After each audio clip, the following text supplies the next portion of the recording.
How do you do? I'm very happy to have this personal visit with you. I want you to become a reader. I want you to turn the television off. The average millionaire reads a nonfiction book a month. I got a friend of mine reading 2 a month because he wants to be a 2 millionaire. This book is one of your 25 must-reads. Oh, absolutely. In the Bible, it says, ask and you shall what? Yeah, pretty good formula. You ought to look into it. When you speak of your poverty and lack of education, Mr. Carnegie explained, you are simply directing your mind power to attract these undesirable circumstances. What do Bruce Lee, Kobe Bryant, and Oprah Winfrey have in common? They all read a book called Think and Grow Rich. His work has since spawned countless millionaires. This book changed everything for me. When doubt creeps into your mind, remember that whatsoever a man believeth, that shall he also reap. Yes, that is the voice of the Napoleon Hill. And I have to apologize because once you've heard it, it's pretty hard to unhear. Very few books have the potential to put Christians in a self-help chokehold quite like Think and Grow Rich by Napoleon Hill. This book, if I can find it, right here, this book is more than just a bestseller. It's the entrepreneur's gospel, the self-help holy grail, the self-improvement manifesto, and believe it or not, the sacred scripture of a 1930s secret cult. It has influenced millions of people and celebrities all around the world, giving credit to his book and its concepts for changing their lives. And there are a lot of very good and true things to say about challenging ourselves to become more motivated and successful. Many people have been helped by the concepts in Think and Grow Rich, and this includes Christians. But is that all there is to this man and this book? Have we possibly been bamboozled by the Napster? Is there more to the story of what's behind these messages? I say 100% yes. And hopefully by the end of this video, I have convinced you of this. To prepare for this video, I reread Think and Grow Rich, which is no easy task. I watched the Think and Grow Rich movie, which yes, that is actually a thing. I followed the Napoleon Hill Institute and the Napoleon Hill Foundation on social media.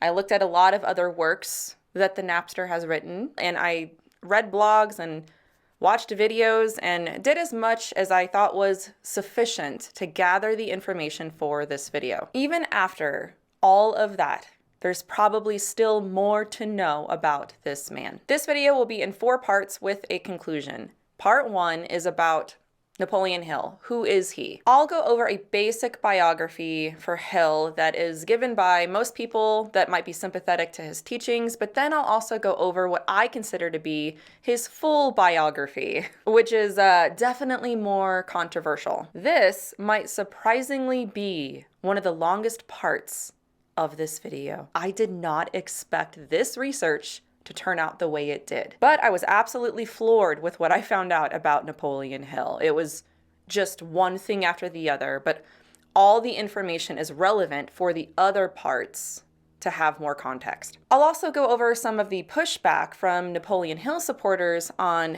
some of this controversy, and also something interesting that I stumbled upon in doing so. Part 2 is about the book Think and Grow Rich. Here I will give a short synopsis of each chapter, how it got published, and the interesting but shady origin story. Part 3 will cover the stealthy hidden spiritual bait and switch in Think and Grow Rich. I'll cover some strange parts of this book and also discuss Napoleon Hill's spiritual beliefs. He says he's a Christian, but is he? Here I will discuss his true beliefs and why they look and sound Christian, but they are not. Part 4 covers the elephant in the room.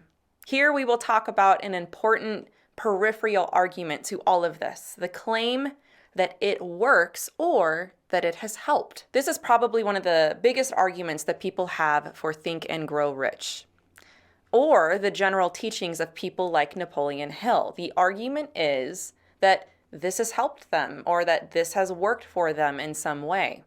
It's in part 4 that I hope to reveal a sort of epiphany that I've had about not just Napoleon Hill and his book, but the bigger picture of it all. And lastly, there will be a conclusion. Here, I will just share my final thoughts.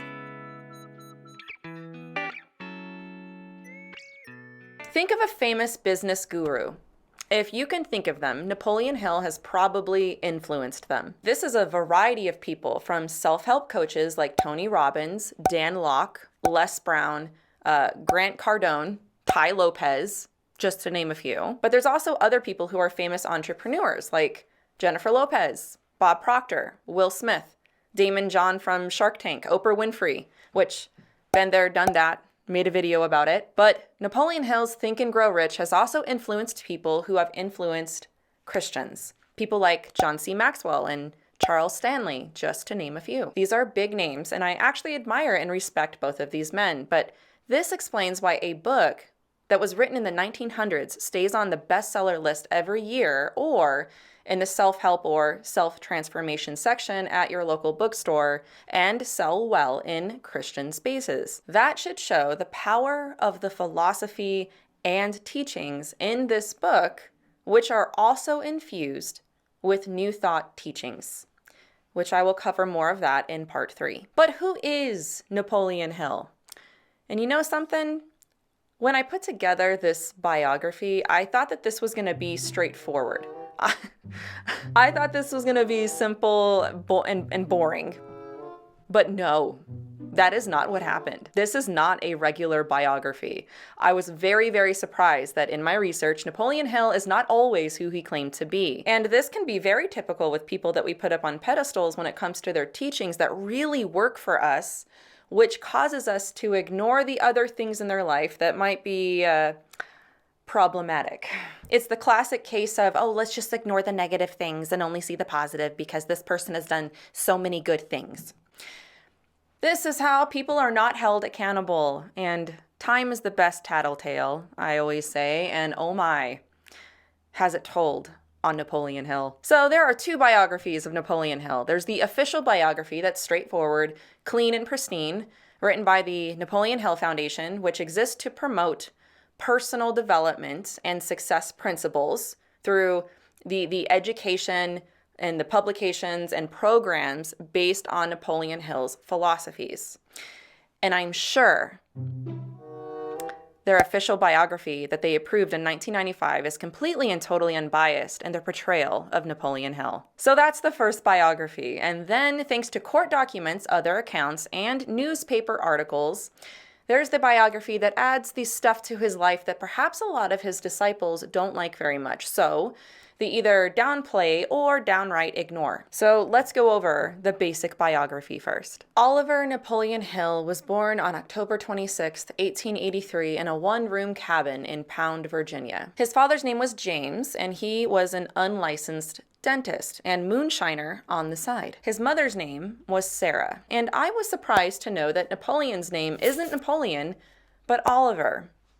Either way, they both make great cat names. So he didn't change his name to Napoleon until 1908. Now, remember the year 1908, as I will give some very important context to this a little later. His early life was not easy. He grew up in poverty, and after his mother passed away when he was 9, his father remarried, and Hill credited his stepmother, Martha, with encouraging him to pursue education and was a source of encouragement for him. She bought him a typewriter and encouraged him to write. This was probably one of the more pivotal times in his life because this carried over into him writing for newsletters, but unfortunately, before he was even 13 years old, he became an orphan, as both of his parents had died at this point. As a result of his loss, he was known to be a rebellious child. Even so, he busied himself as a mountain reporter, doing articles for the local newspaper. And by the time he was 15, he was writing articles for many small town newspapers. He had a goal for himself. He was saving to go to law school to become a lawyer, but unfortunately had to drop out because he couldn't afford it. He persevered throughout his life until he finally had the breakthrough that changed everything, which was a meeting with the great Andrew Carnegie. Napoleon was assigned to interview him, and it was in this meeting that Carnegie charged Hill with a 20-year challenge that changed his life. What resulted from this challenge and meeting was his most popular book that slammed America into the self-help movement, Think and Grow Rich. Carnegie's challenge was that if Napoleon would commit to 20 years without compensation to compile together the principles of success from the country's greatest businessmen and leaders, seeking out the common denominators of their stories of success, then he would introduce Napoleon to the most wealthy and successful men of the time. Napoleon, of course, took up the challenge, and over the next 20 years, he met and interviewed with over 500 successful men, many of them millionaires. He became an advisor to Andrew Carnegie and also an unpaid advisor to President Franklin Roosevelt from 1933 to 1936. He was married 5 times, had about 5 kids, and wrote numerous successful books on how to help you become the best version of yourself. He was a Christian who taught Christian concepts, and people respected him as a Christian man. He passed away on November 8th, 1970 at the age of 87. There. That's the elevator version biography that is typically told. But there's a lot more to this story. So, let's fill in those gaps. If you look at the website of the Napoleon Hill Foundation or flip through the completely, probably maybe unbiased official biography of Hill, it seems very impressive to see his supposed accomplishments. Not only did he have incredible meetings with all of these famous businessmen, it's said that he was an advisor to 2 presidents, Woodrow Wilson and Franklin D. Roosevelt. Napoleon even claimed that he came up with FDR's most famous phrase, "The only thing we have to fear is fear itself." But there's a big problem here. The biography that I just read with all of this impressive information is probably mostly garbage. Yes, Napoleon Hill most likely had a tough childhood and grew up in poverty. He did go to law school and he did write numerous books. But there are a few things from his life that they don't tell you in your self-help seminar or your MLM Boss Babe group chat. Napoleon Hill was a top-notch scam artist. But Napoleon Hill claimed to be a Christian. So in the Christian world, we have a more precise word for this: a charlatan. I will cover other specifics about his book, Think and Grow Rich, in part 2, because there are going to be some overlaps with this part. But for now, I'm going to focus on just his life in general and the unethical and scammy things that he did. Yes, Napster started writing early, but when he started writing for that newsletter at the age of 15, when he had no news to report, he would just make it up. I'm quoting this from his own biographers here. Napoleon soon became a prolific source of stories. His writing was unpolished, if not crude, but he compensated with unbounded verve and a vivid imagination. Indeed, he later recalled that when news was scarce and there weren't stories to tell, he simply made them up. Now, in case people don't know this, I mentioned this before, but there is something called the Napoleon Hill Foundation, not to be confused with the Napoleon Hill Institute. The institution is more of a global certified coaching division for Napoleon Hill's teachings. The foundation is a nonprofit educational foundation. It exists for no other reason than to continue the legacy and teachings of Napoleon Hill and his teachings and writings. And apparently, there are unpublished works from Napoleon Hill that they won't let anybody see. One of them is an unpublished autobiography that Napoleon Hill wrote that is the source material used for the official Napoleon Hill biography that was released in 1995 by the Napoleon Hill Foundation. This is pretty interesting and significant because the Napoleon Hill Foundation has only released their version of his autobiography, which I'm sure is totally and completely unbiased. But they won't let anybody else see the source material, which is, again, Napoleon Hill's own writings. So there's this secret archive that the foundation won't let others see, and I find that very interesting. Do you remember in the boring biography that I said to remember the year 1908? Well, interestingly, in Napoleon Hill's official biography, which again is from the Napoleon Hill Foundation, there's a mysterious 5 years that's just missing. From the years of 1903 to 1908, there's just a blank space. But because the Napoleon Hill Foundation can't completely hide court documents and newspaper articles and, these paper trails, we can fill in the gaps. We know that between this time he was actually married, and oh boy, if you are a Napoleon Hill admirer, you would probably want to skip these few years. This was his second marriage to a woman named Edith Whitman. They had a baby girl. They moved to Alabama, where Napoleon gets involved in the lumber business. But for some reason, he decides to send his wife and daughter back to Virginia while he continues to live in Alabama. It turns out that throughout his marriage to Edith, the Napster was being quite naughty. He was visiting quite a few number of prostitutes in cities throughout the South. Not only this, his marriage to Edith was filled with violence and abuse. There was even a time where he took his young daughter from Edith without telling her and taking the baby to his mother and threatened Edith that he would never return her. But Edith, God bless her heart, went and got her child back and filed for divorce. She said that Napoleon was cruel, violent, and had a terrible temper. And there are some things here that I actually find incredibly disturbing to even share, like violent things that he did and said to his own daughter and the horrible threats that he would make to his wife. This was more than a case of just he said, she said, because when Napoleon was married to his fourth wife, Rosalie, he moved in with his son Blair, which apparently was one of his only children who would even talk to him at the time, but that didn't last long because Napster ended up scamming him too. But even though Blair let his dad stay with them in their own home, Napoleon would take out his temper on his son's wife, Vera. If you want to know all the details, all of my resources that I'm using for this video will be in the description for you to know more.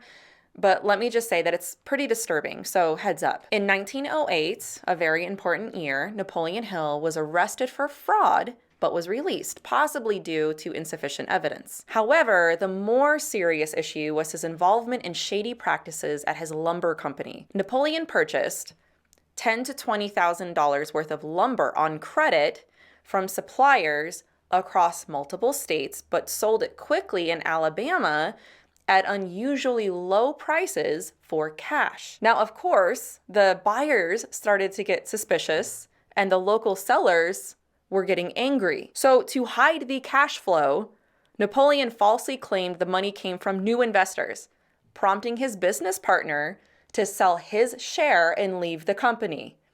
You following me so far?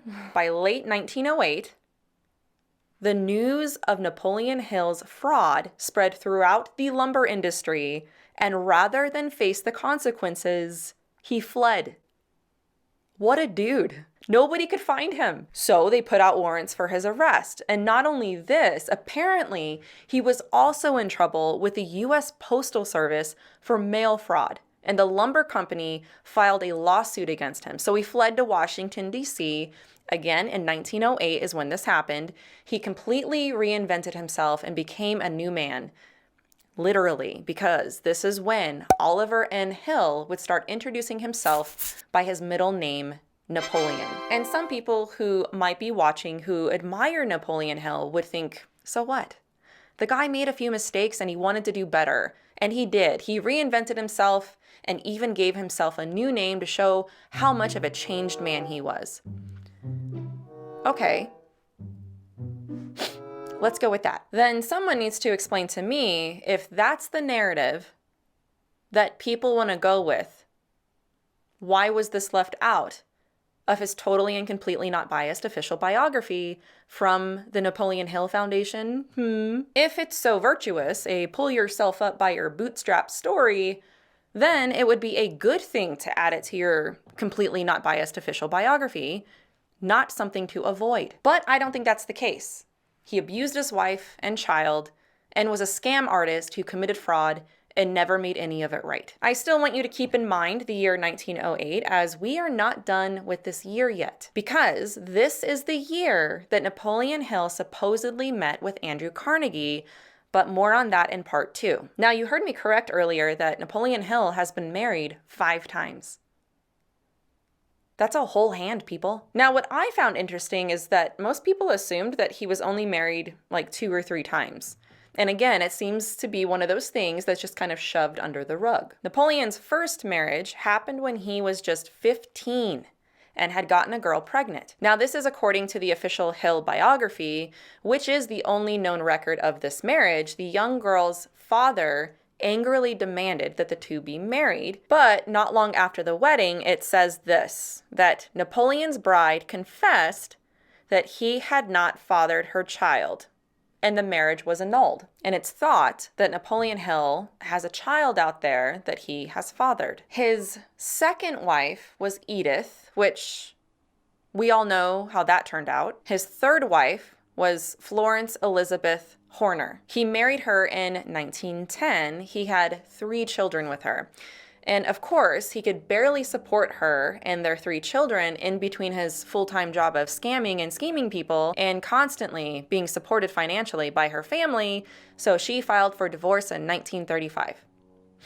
More on her later. So now, being broke and lonely, he finds his 4th victim. Wife, Rosa Lee Beeland. What a name. And she is a very interesting part of his story. Within 48 hours of knowing each other, Napoleon Hill and Rosa Lee Beeland decided they wanted to get married. A few months later, in 1937, they did. Now, it was Rosa who helped Napoleon edit and write Think and Grow Rich. She's kind of a satisfying story in a way because he really met his match with Rosa. He signed over all royalty rights for Think and Grow Rich to Rosa Lee.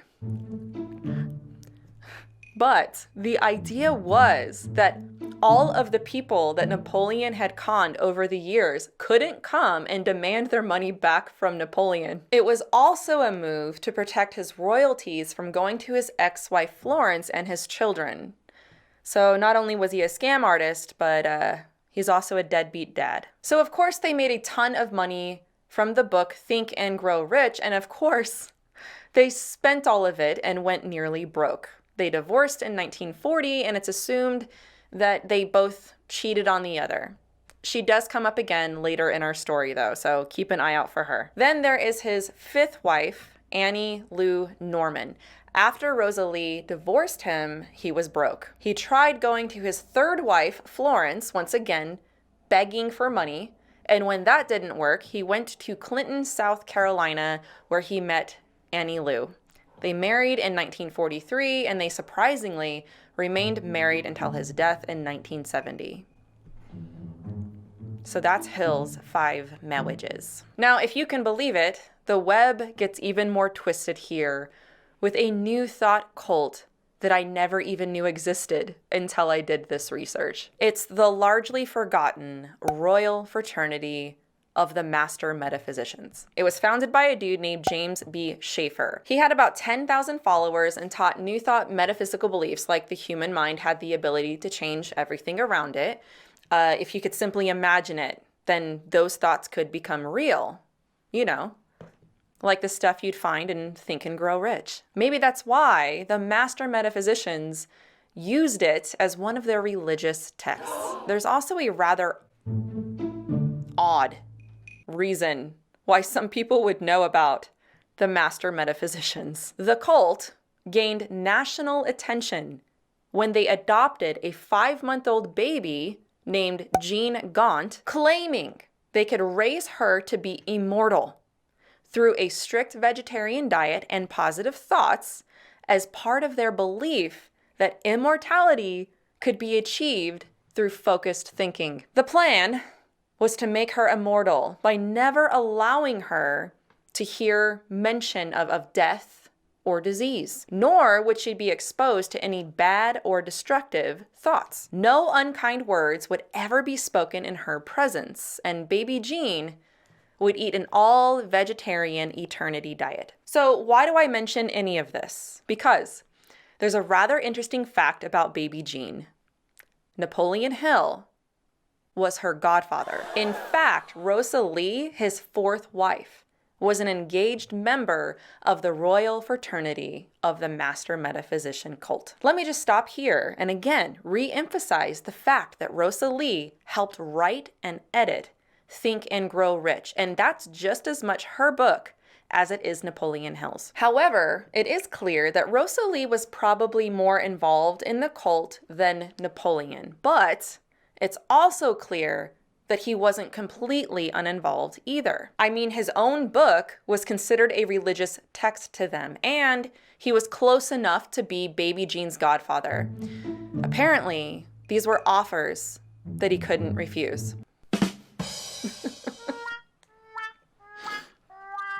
The Royal Fraternity of the Master Metaphysicians could be its own video, trust me, but the long and short of it is Baby Jean got taken away from crazy man Schaefer and was put back with her mother, and she is still alive today. Now, as if you couldn't already tell, Napoleon Hill had quite the reputation for being pretty scammy, as we've seen. There's so much here in this regard that I actually had trouble narrowing down which scams to share, because this could be its own deep dive on its own and is actually kind of hard to navigate which portion of this video I want to add this stuff, because literally throughout every portion of his life, he is doing something scammy. So I'm just going to do my best to kind of compile what we haven't gone over already here, now that we've gone over somewhat of a timeline for his life. Probably the biggest scam that he was a part of, which is very well documented,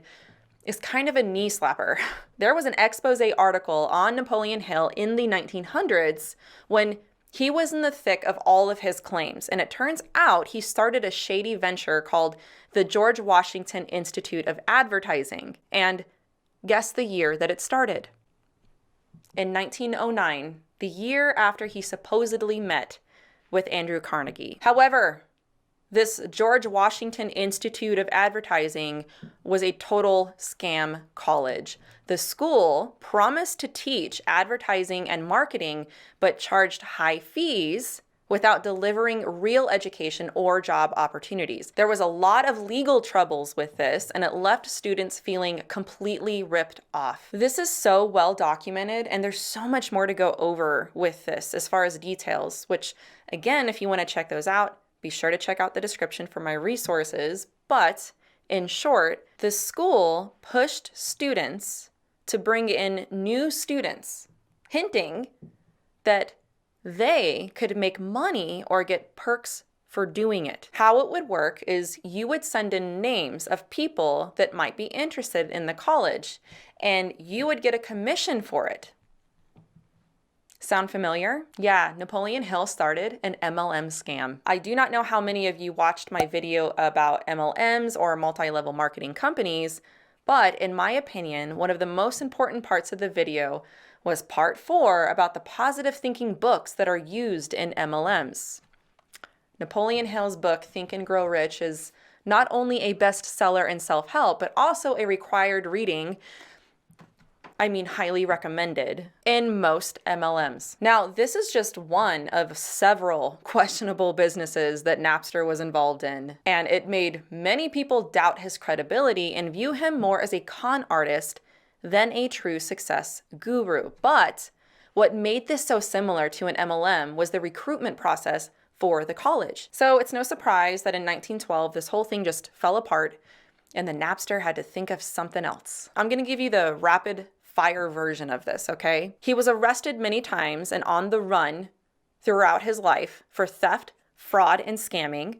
He got arrested for stealing a car, and he even scammed a Mormon. In 1930, Napoleon Hill helped produce the first Mormon feature film, but the production faced legal issues due to his unlicensed stock scam, which led to delays, lawsuits, and of course, a box office failure. When he was married to his 5th wife, he claimed to be an advisor for President Roosevelt, scammed the whole town, and was run out of town. He impersonated being a lawyer, which even his totally and completely unbiased official biography admits that this was an exaggerated claim. They call it exaggerated, and I call it a flat out, outright lie. Which brings me to his flat-out lies. Outside of the scams and fraud, there are just flat-out lies that Napster told to make himself look really important. One of them was in 1917 or 1918 when he was supposedly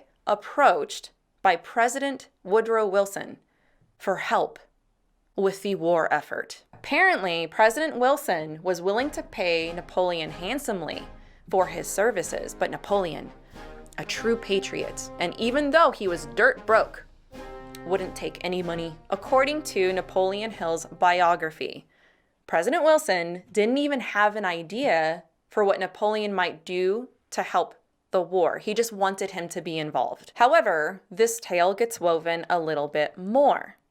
Let me just read you Napoleon Hill's own words about how President Wilson just thought that Napoleon Hill was the best thing since sliced bread. Quoting here, "I was sitting in President Wilson's office as he read the decoded message from them," Hill claimed.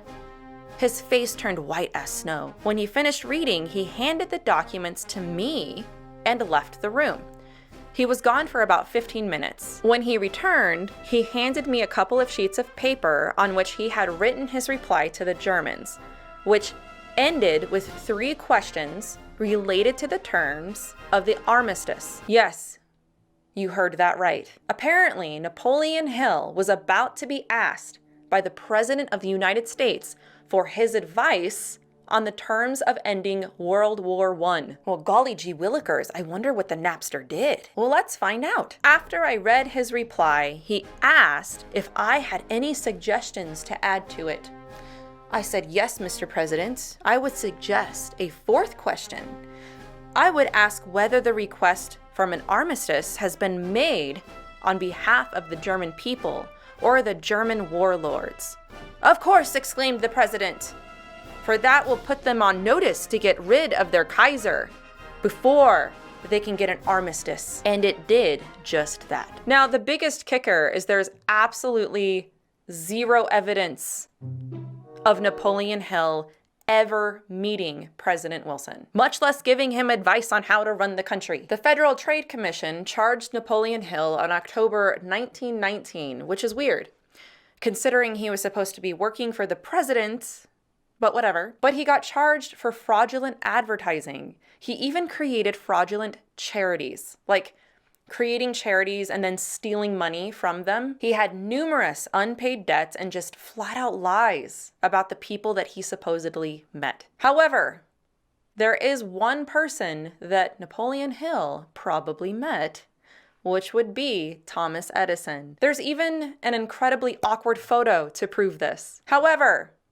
there's a pretty convoluted story behind this as well. The short version is that Napoleon Hill basically engineered this meeting and then kind of tricked Thomas Edison into meeting with him, got the photo, and then inflated the story. In fact, the reason why Napoleon even met with him was to give Thomas Edison some sort of award for one of his scam charities that he was doing. It was a medal of some kind, which he hands to Thomas Edison, and Edison hilariously just hands it right back to Napoleon Hill. Like, he's so confused. Why are you handing this to me? I don't want this. That does not sound like a mentor or a friend to me. That sounds like somebody who's fanboying over somebody that they admire. Next, when Napoleon was married to his 5th wife, he made up a big fat lie that Gandhi wrote to him. He wrote to him asking about Napoleon's book and wanted to distribute it throughout India. Now, there's a lot more flat out lies that he told, which we will go over more of those in part 3 as they are more relevant in that section. You know what? I think it's fair to go over some pushback that I might get here. Now, with most things that I try to research, I try to find if anybody disagrees with any of this and see whatever evidence they have to the contrary. Like, with most lies, there might be some truth in there. It's like the guy who caught a fish that was as big as a whale. He might have caught a fish, and that was true, but to make himself look important and interesting, he exaggerated what actually happened into an unnecessary extreme for clout and popularity. Could this be the case with the Napster? So I have to wonder, is there anything here that's actually true that's maybe been exaggerated, or maybe not? Maybe it is just genuinely true, but because he has such a bad reputation, nobody believes him. Like, I'm pretty sure the Napoleon Hill Foundation and the Institute, they know all of this. They know about the supposed lies, the scams, and everything else. So I tried to look to see what they had, or maybe some Napoleon Hill apologists had, to back up their boy Napoleon. And of course, there are indeed some claims that they don't agree with. But interestingly, just when I didn't think it could get any worse for the Napster, in trying to give him some credit and see what his supporters have to say, I inadvertently stumbled upon something in my research. I think I stumbled upon some more proof that he's just more of a scam artist than we realized. It all started with the claim that Napoleon really did meet President William Howard Taft. Defenders of Napoleon Hill will say that there is proof for this. Apparently, when Taft was a Supreme Court justice, which was well after his presidency, it said that Taft wrote 2 letters to Napoleon Hill about his book, Law of Success. And I have some questions, and I believe that I'm within my right to ask some fair questions here, especially considering the mountain of evidence that this man is known to exaggerate, lie through his teeth, and scam people. Now let's look at the first letter. This was written in 1927, okay? Just for context, Taft was president between the years 1903 and 1913. So by 1927, Taft was a Supreme Court justice. This letter is basically Taft saying, hey, I received your book. Thanks for sending it. I'll read it if I get a chance. Pretty generic. And wow, would you look at that? There's a handy dandy signature there at the bottom. I got this image from the Napoleon Hill Foundation on Instagram. It says a lot in the caption on Instagram, but here's a snippet of what they posted along with this letter. This historical gem captures a moment of intellectual exchange between 2 influential figures, emblematic of timeless wisdom and its relevance across disciplines. The letter is housed in the Napoleon Hill Foundation World Headquarters and Archive offices in Wise, Virginia. So this letter is in the archives at the Napoleon Hill Foundation. But even so, I still kind of have to wonder, even though it looks good, has this been independently verified by researchers? Have they made the letter widely available for public examination by experts? I mean, I have to wonder, because typically genuine historical documents are subjected to like rigorous scrutiny, including handwriting analysis and comparison with other verified documents. Not to mention Napoleon Hill had a pattern of producing alleged letters and endorsements from prominent figures, many of which were later called into question. For example, similar letters attributed to Thomas Edison, Andrew Carnegie, just to name a few, have been criticized as either fabrications or completely taken out of context. However, I have a different perspective. I could be completely wrong, but I actually think this is a legitimate letter. But I'm also a 90s kid. And this reminds me of when I would write a letter to like Christina Ricci or Candace Cameron or JTT. And I would get a letter back that would be rather generic, right? With a copy of their signature on the bottom. Like it would be a mass response to their fans that was sent by people hired to specifically respond to fan mail. It could just be me, but that's what this seems like to me. It's like Taft's secretary is over here like, Betty, we got another book review for Taft's ready to read. Oh man, Doris, now we gotta glance over it and respond for him, to make it seem like this incredibly busy politician cares. Amen to that, Betty. Would you like to give it to him to sign? Here you go, Mr. President. Would you sign right here, please? Thank you. Continue with your insanely busy day. And don't you worry, I'll have your afternoon tea for you just right away. That's right, darling. With a donut? Oh, okay. Oh, cookies. Oh, yes, sir, right away.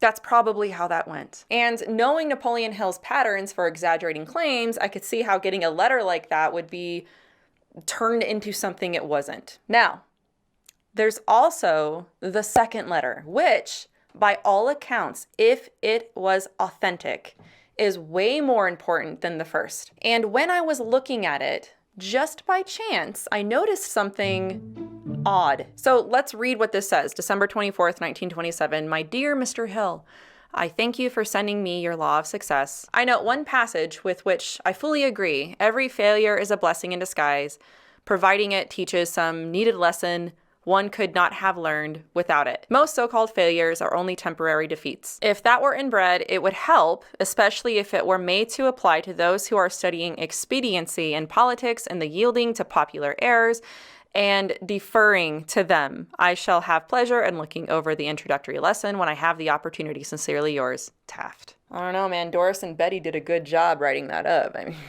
It's just generic. That sounds generic to me. Here's the second letter that Napoleon Hill said he got from Taft in 1928. Okay, this is what it says. Dear Mr. Hill, I have now had the opportunity to finish reading your Law of Success textbooks, and I wish to express my appreciation of the splendid work you have done in the organization of this philosophy. It would be helpful if every politician in the country would assimilate and apply the 17 principles upon which your lessons are based.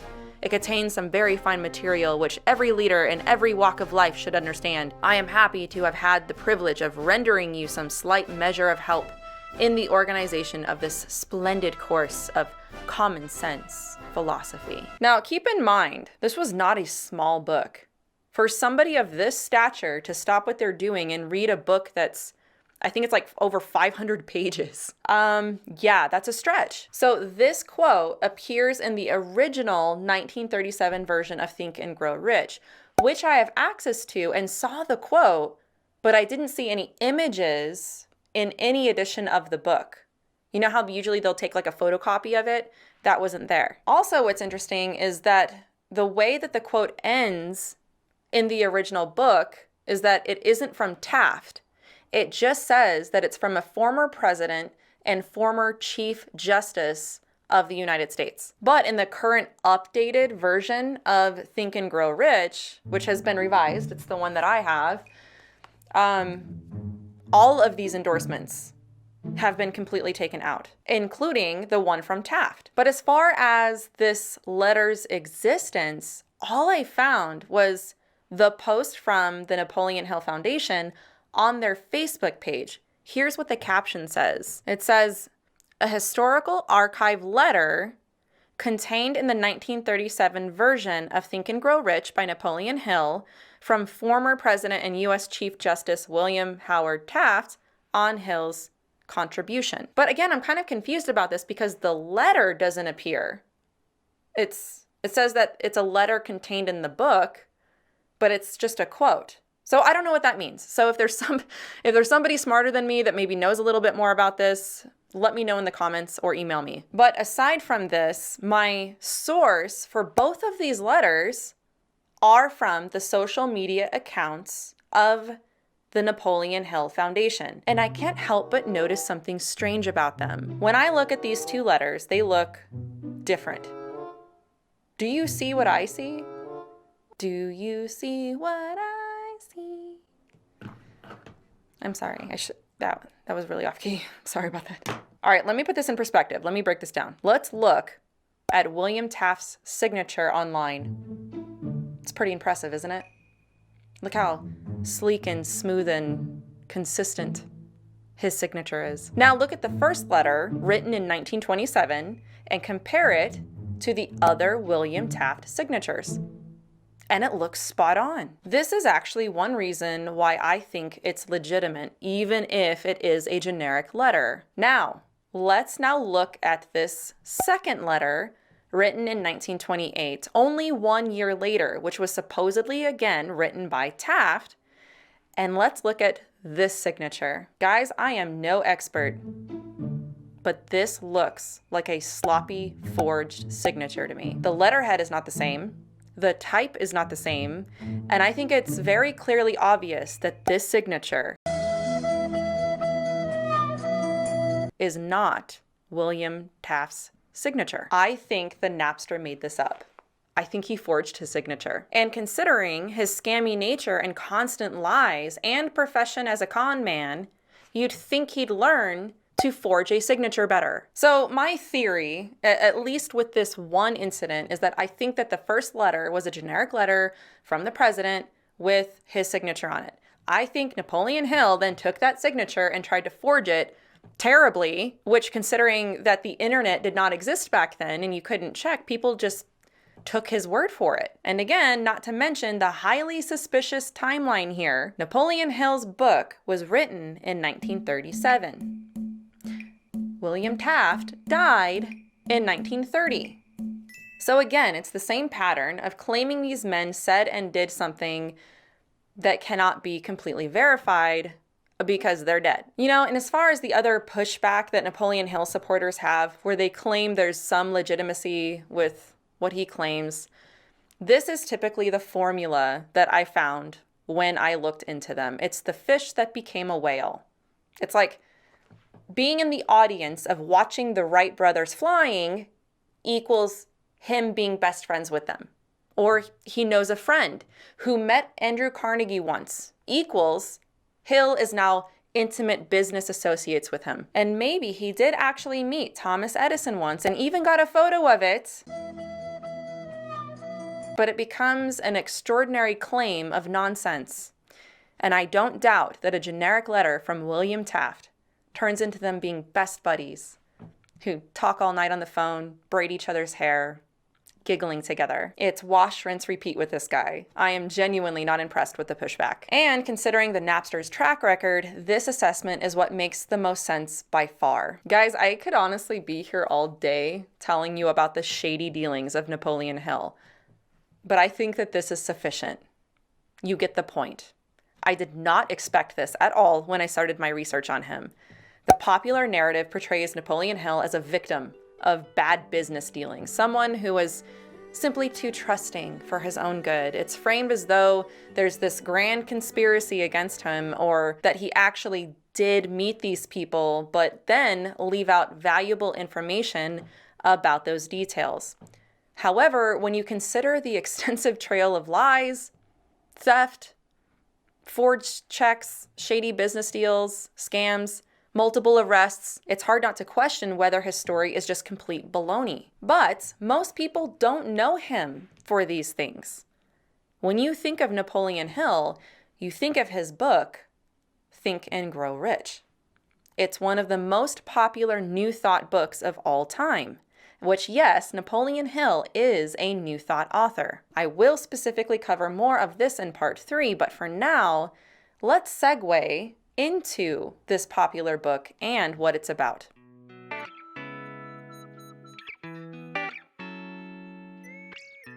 Whether it's real estate circles or business endeavors, the book Think and Grow Rich by Napoleon Hill has been passed around as if it were an ancient text filled with secrets on how to be rich and successful. It's the business Bible, and it's incredibly difficult to do a synopsis of this book, in my opinion, because it's filled with so much. But assuming that most people watching haven't read it, I'm going to do my best to give a synopsis of this book. This was really hard to do.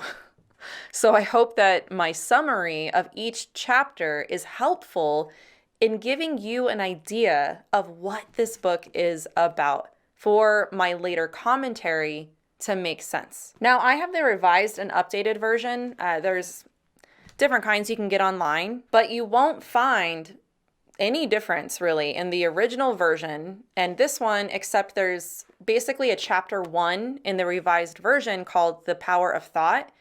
And this idea was woven into the original introduction and various chapters, but wasn't given its own dedicated chapter. So they went ahead and just made that an extra chapter here.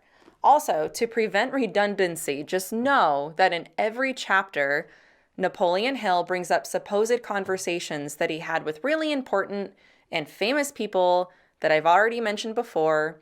And also pay attention to this synopsis because it will sound different to you and make a lot of sense, I think anyway, after we go over part 3. In the introduction, Napoleon Hill talks about how powerful your thoughts are and how they can shape your reality. He says that success starts with a clear purpose, persistence, and belief in yourself. He explains this entire venture that he's doing in this book started with a challenge from his best buddy, Andrew Carnegie, and how Hill spent 25 years studying the lives of over 500 successful people like Henry Ford, Thomas Edison, blah, blah, blah, blah, been there, done that. And then he hints at a secret to success hidden in the book, encouraging readers to go discover it as they read. He explains that this book is not just about making money, but it's about achieving success in any area of life. He hypes up this secret of success, calling it the Carnegie secret, claiming it will manifest to readers only if you are ready. Chapter 1 is called The Power of Thought, and it begins with Napoleon Hill giving away the secret. In the very first line of the book, he says, "Truly, thoughts are things." This is a very famous phrase in New Thought and is the basis for the law of attraction. So, the secret is basically the law of attraction. You're welcome. Chapter 1 introduces the foundational principle of the book, which is the power of thought and belief in achieving success. Lots of people fail because they stop trying when things get tough. And he also talks about how powerful your thoughts are. They can shape your life, but you need to combine them with persistence and action to actually succeed. And then he talks about how your thoughts are magnetized and have a vibrational frequency. But the big takeaway is that failure is usually just a stepping stone. And it's the people who stick with their goals, even when things are hard, are the ones who find success. Chapter 2 is called Desire. And basically the focal point here is that desire is the starting point of all achievement. Success begins with a burning desire backed by faith, persistence, and definite plans. When he talks about desire, he does not mean wishing for something that is missing. What he means in this context is desire is an intense passion, wanting something so fiercely that it motivates the person to action. It has to be more than just wishful thinking. A desire must also have a timeline, as well as a specified good or service that will result from achieving the goal. Like, for example, if someone desires to grow rich, start by deciding the exact amount of money desired and what can be given in exchange for this money. Set a firm date to achieve the money and create a plan. Write this out in a clear statement and read it aloud twice a day, in the morning and in the night. The action plan should be revised with the purpose to imprint it in your mind. So in other words, this is the formula for manifestation. You live as if it were your reality, is basically what this is. Chapter 3 is a little bit more practical on how to make that happen. It's by faith, which is not defined how a Christian would define faith. In this perspective, faith is visualizing and believing in the attainment of your desire. In other words, it's belief with no doubt. It's a power to bring it to you. Basically, the key is to have confidence that your goal will become a reality. If you focus on negative thoughts, your subconscious will start working against you and make those doubts come true. Instead, act like you've already achieved your goal and keep picturing your success. This is a play off of the previous chapter. Keep repeating your goal to yourself until it feels real. Pay attention to your thoughts. Catch yourself when you're being negative, and replace those doubts with positive, uplifting ideas. A way to develop faith, according to Napoleon Hill, is by repeating affirmations. You repeat instructions to your subconscious. And it's even more important if your thoughts are emotionalized, because these are the only ones that are recognized by your subconscious. This is how they get power. He says that any emotionalized thought, any thought charged with emotion, is mixed with faith and will begin to immediately translate into the physical equivalent. And then our subconscious will only recognize and act upon thoughts that have been well mixed with emotions or feelings. So you mix desire with belief or faith, which is belief and thinking positive with no doubt. Chapter 4 is about autosuggestion, which is just a fancy word for visualization. So this is his technique for training the subconscious mind to believe that you deserve to be successful. You write an action plan and you state it out loud twice a day and you visualize it. If the desire is for a certain amount of money, picture the amount and state how this will be achieved. Read the plan often to memorize all the points. This is also like a form of meditation through constant repetition and sets the stage for the rest of the book. There's also an affirmation that he puts in this chapter that I'm going to read to you. He says, I believe that I will have this money in my possession. My faith is so strong that I can now see this money before my eyes.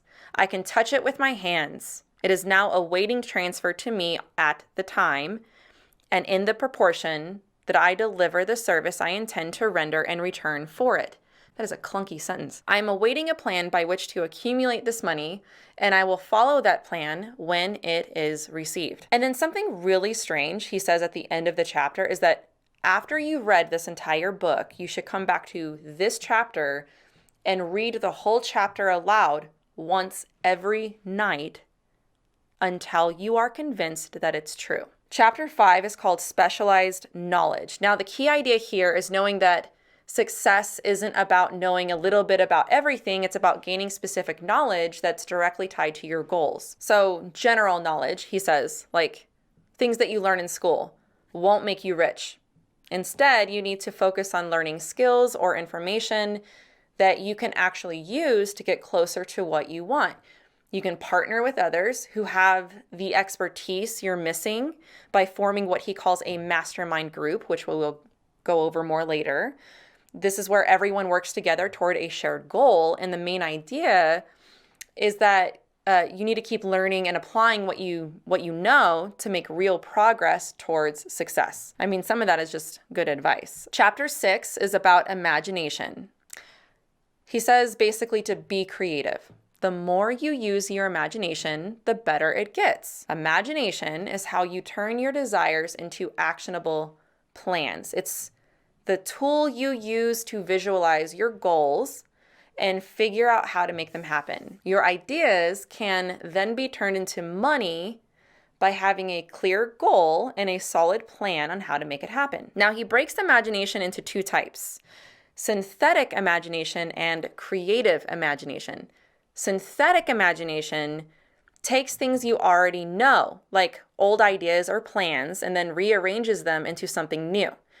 Creative imagination is what sparks brand new ideas, and it also has what he calls a higher vibration. This vibration really gets activated when you're really inspired, and it connects you with what Napoleon Hill calls the higher intelligence or the infinite intelligence. It also connects you with other people's thoughts and something greater than yourself to bring in fresh ideas. I think that the chapter can be summed up in this one sentence: you can create anything you can imagine. The reason why is because true reality is in the mind, and money is material, and the material world will respond to your thoughts. So imagine big. Chapter 7 is called Organized Planning, and this chapter is just about how to be a good leader. Having a clear, detailed plan and how it's essential for turning your goals and desires into reality. He talks about the importance of having a mastermind group, which is a team of like-minded people who can provide support, advice, specialized knowledge, help you achieve your goals. Again, he has a whole chapter on this later, but here he talks about effective leaders and what those qualities are. And he warns against common causes of failure, like procrastination, lack of persistence, poor organization. And there's a quote that Napoleon Hill is known for, which is, "A quitter never wins and a winner never quits." Chapter 8 is called Decision. Now, here he's basically saying that a lack of decision or procrastination is one of the main causes of failure. This one actually reminds me a lot of Daymond John, because if you watch Shark Tank, you'll notice that he doesn't like people who dilly-dally, that are not quick about making decisions. And now that I know his love for this book, it makes sense why he is that way. So people who are rich have a common denominator, according to Hill, of reaching decisions quickly and changing their mind slowly. So this chapter teaches you how not to be swayed by the opinions of others, but instead to keep your own counsel and that of your mastermind group so that you make firm, productive decisions that ensure your success. Chapter 9 is called Persistence, and basically this is the ability to keep going, even in the face of obstacles, setbacks, and challenges. Persistence is what separates successful people from those who give up too soon, and it's the key to turning your desire into money or success.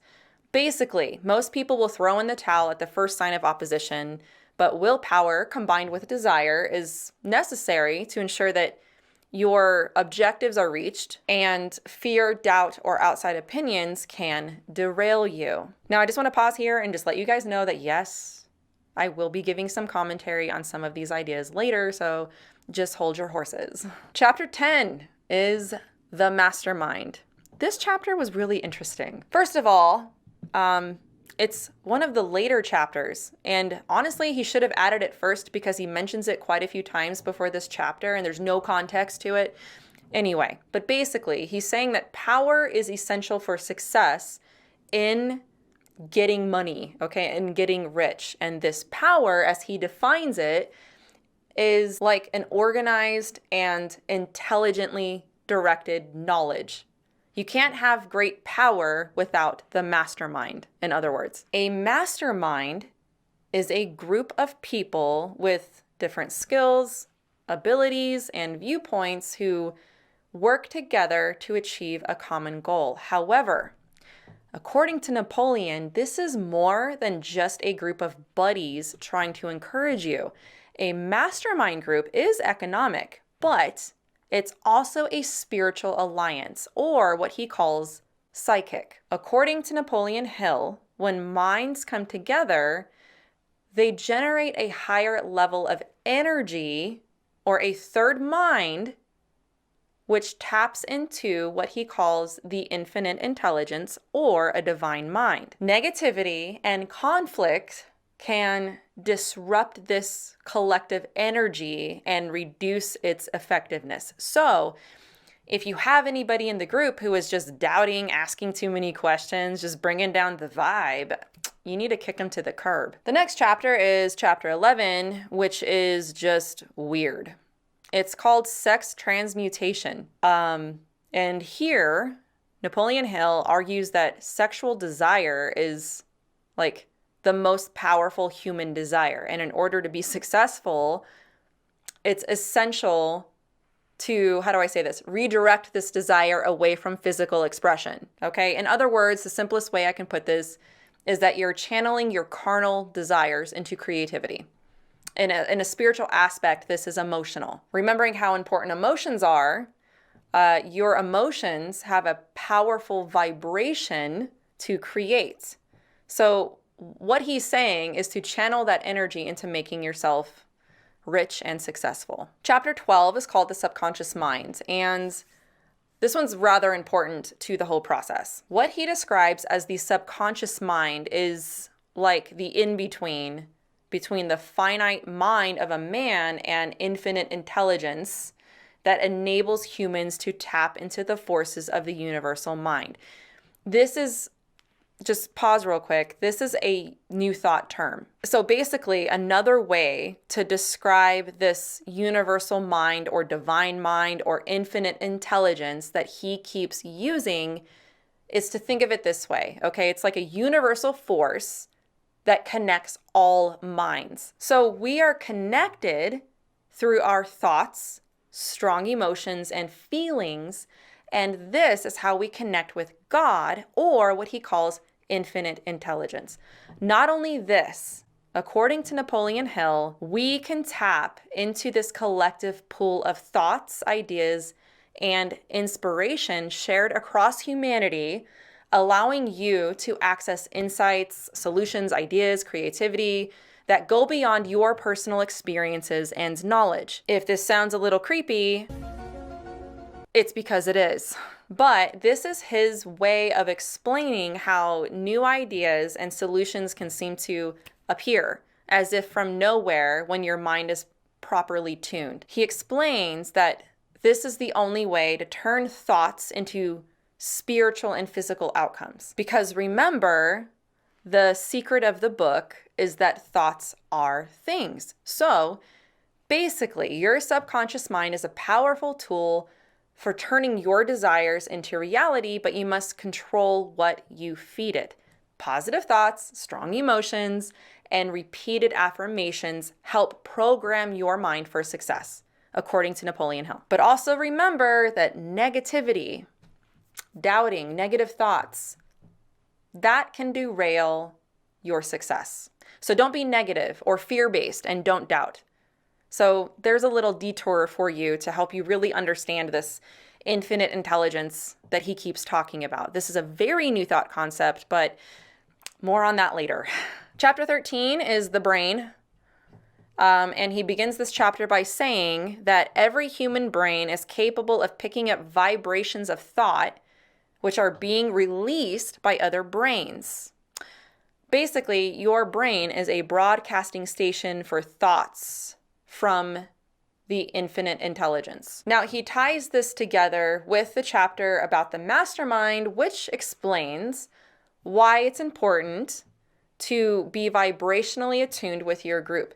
And again, it seems like it's a pattern, but emphasizing the importance of strong emotion, okay, faith and desire, amplifies the thoughts your brain broadcasts. So these emotions are the fuel to strengthen the energy of your thoughts and make them more likely to attract positive outcomes. Literally the law of attraction, you guys. I mean, yeah, tell people that they're more spiritually powerful, the more strong emotions they feel. I mean, what could go wrong?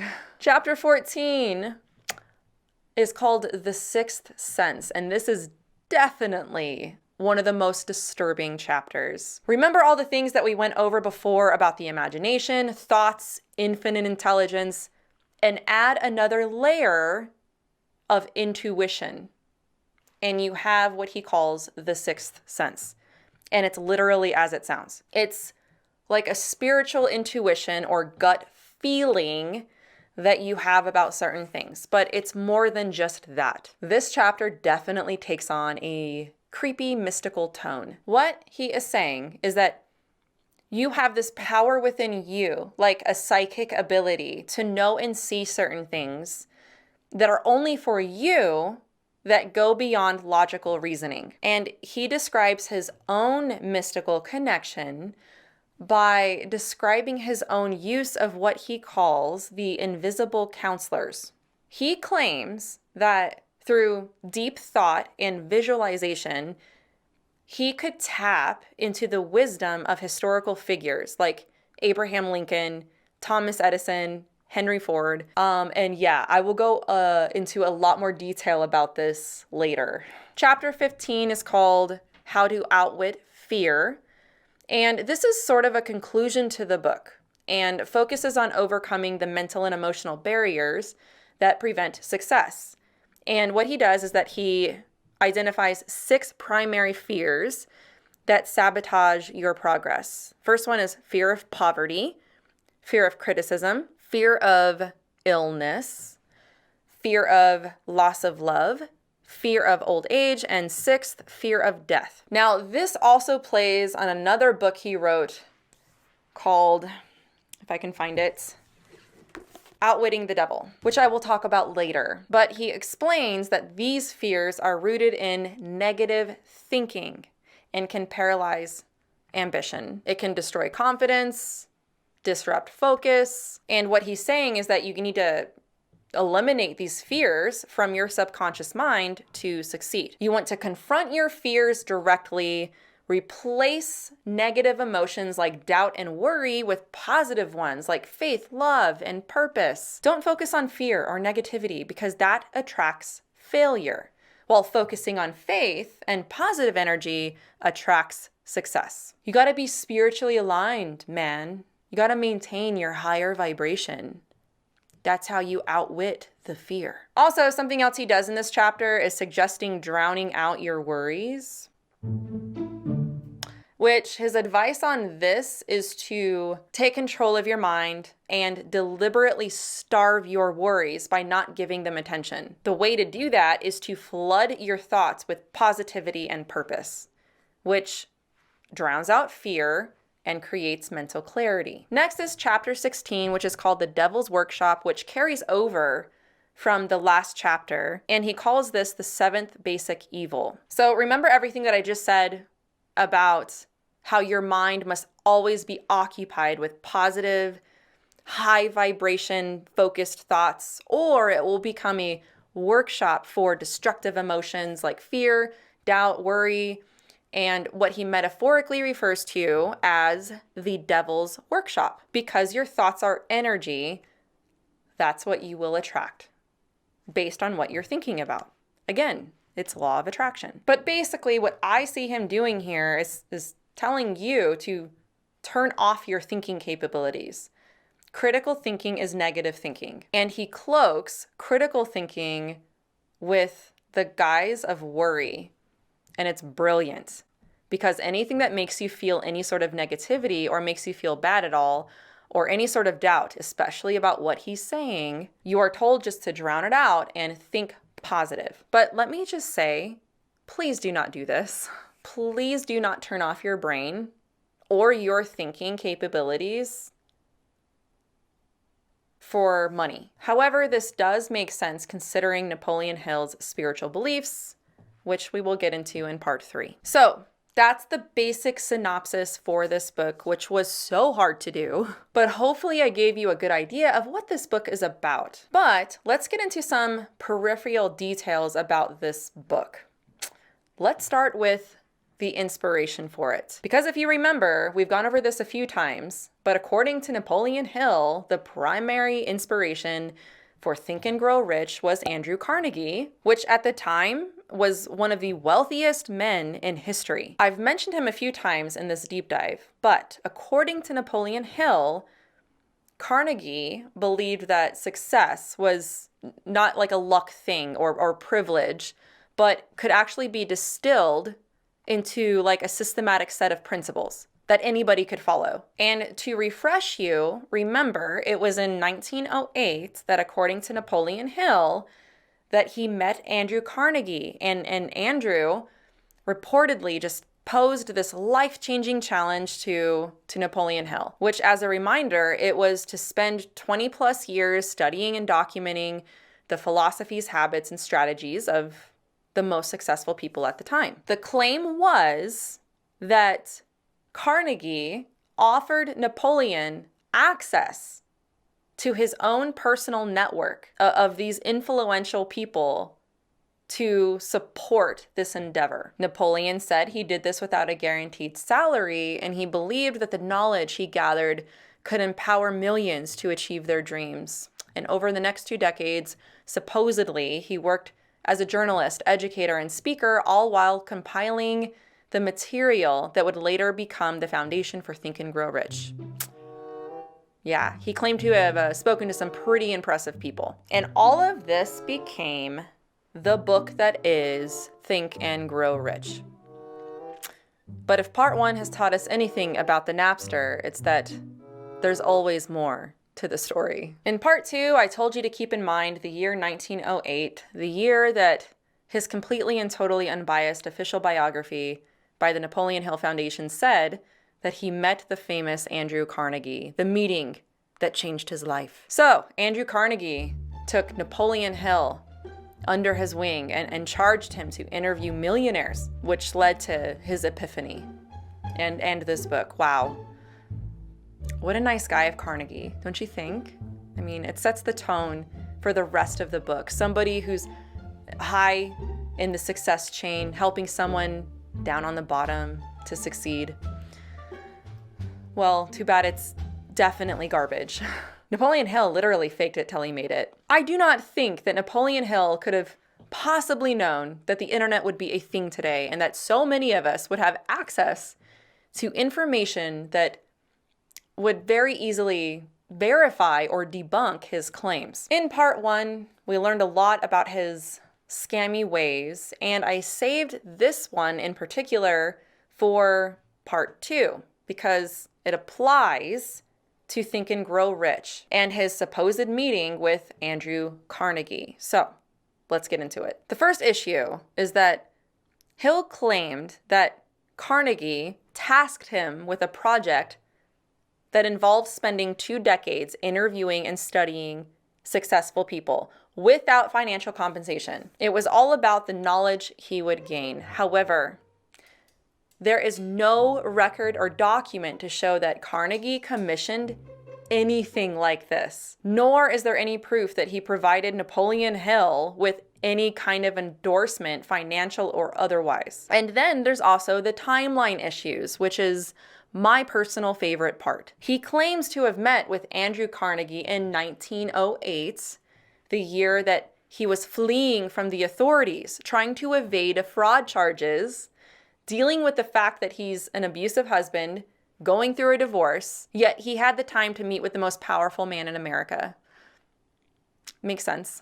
There are some glaring problems with this. First, this is not the year that he told everyone that he met with Andrew Carnegie. This story was never shared or told to anyone until after Andrew Carnegie died in 1919. How convenient. Second, in 1908, there are conflicting accounts of what the Napster was doing at that time.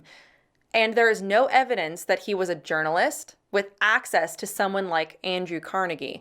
Not to mention that Napoleon said he went without financial compensation for all those years. Fourth, Andrew Carnegie was already semi-retired and heavily involved with philanthropy by 1908, which would make meeting with a peasant like Napoleon Hill less likely. Napoleon's stories about his relationship with Carnegie and their supposed collaboration and bromance has changed over time as well. Sometimes Carnegie is a mentor commissioning a grand study, and other times the details were vague. And Napoleon's accounts of his life and work with Carnegie often contradict each other, making it hard to pin down a clear narrative, which obviously fuels skepticism about his claims. The second issue is that there is no paper trail. Napoleon Hill claims to have proof that he met with Andrew Carnegie because of the many letters from Andrew that he supposedly wrote to Napoleon. So, where are they? Well, according to Napoleon Hill's own biographer, all of these letters burned up in a fire. In fact, this isn't just true of Andrew Carnegie, but this is the supposed explanation for why there's no proof for Napoleon Hill ever forming a relationship like he claims with anyone outside of his own writings. What's even more, though, is that even if you believe it was all burned up, there's absolutely no records from Carnegie's side to verify any of this. This is also true of the other famous people he claimed to have a close relationship with. There is no documented evidence from Andrew Carnegie's personal papers, correspondence, business records, or even Andrew Carnegie's own biographer that indicates he wrote letters to or even met Napoleon Hill. What's interesting is that Andrew Carnegie apparently has extensive records as well, which include detailed documentation of his meetings and activities, and nowhere is Napoleon Hill mentioned. The thing is that Carnegie's biographers have simply no motive to lie. They're just simply stating a fact that they found no evidence of Napoleon's claims about his relationship with Carnegie. And very unshockingly, I'm sure, there are also no verified letters of introduction. So if you remember, Napoleon claimed that Andrew Carnegie provided him with letters of introduction to various prominent people, Thomas Edison, Henry Ford, and others. All right, but those letters have never been produced or verified by any credible source.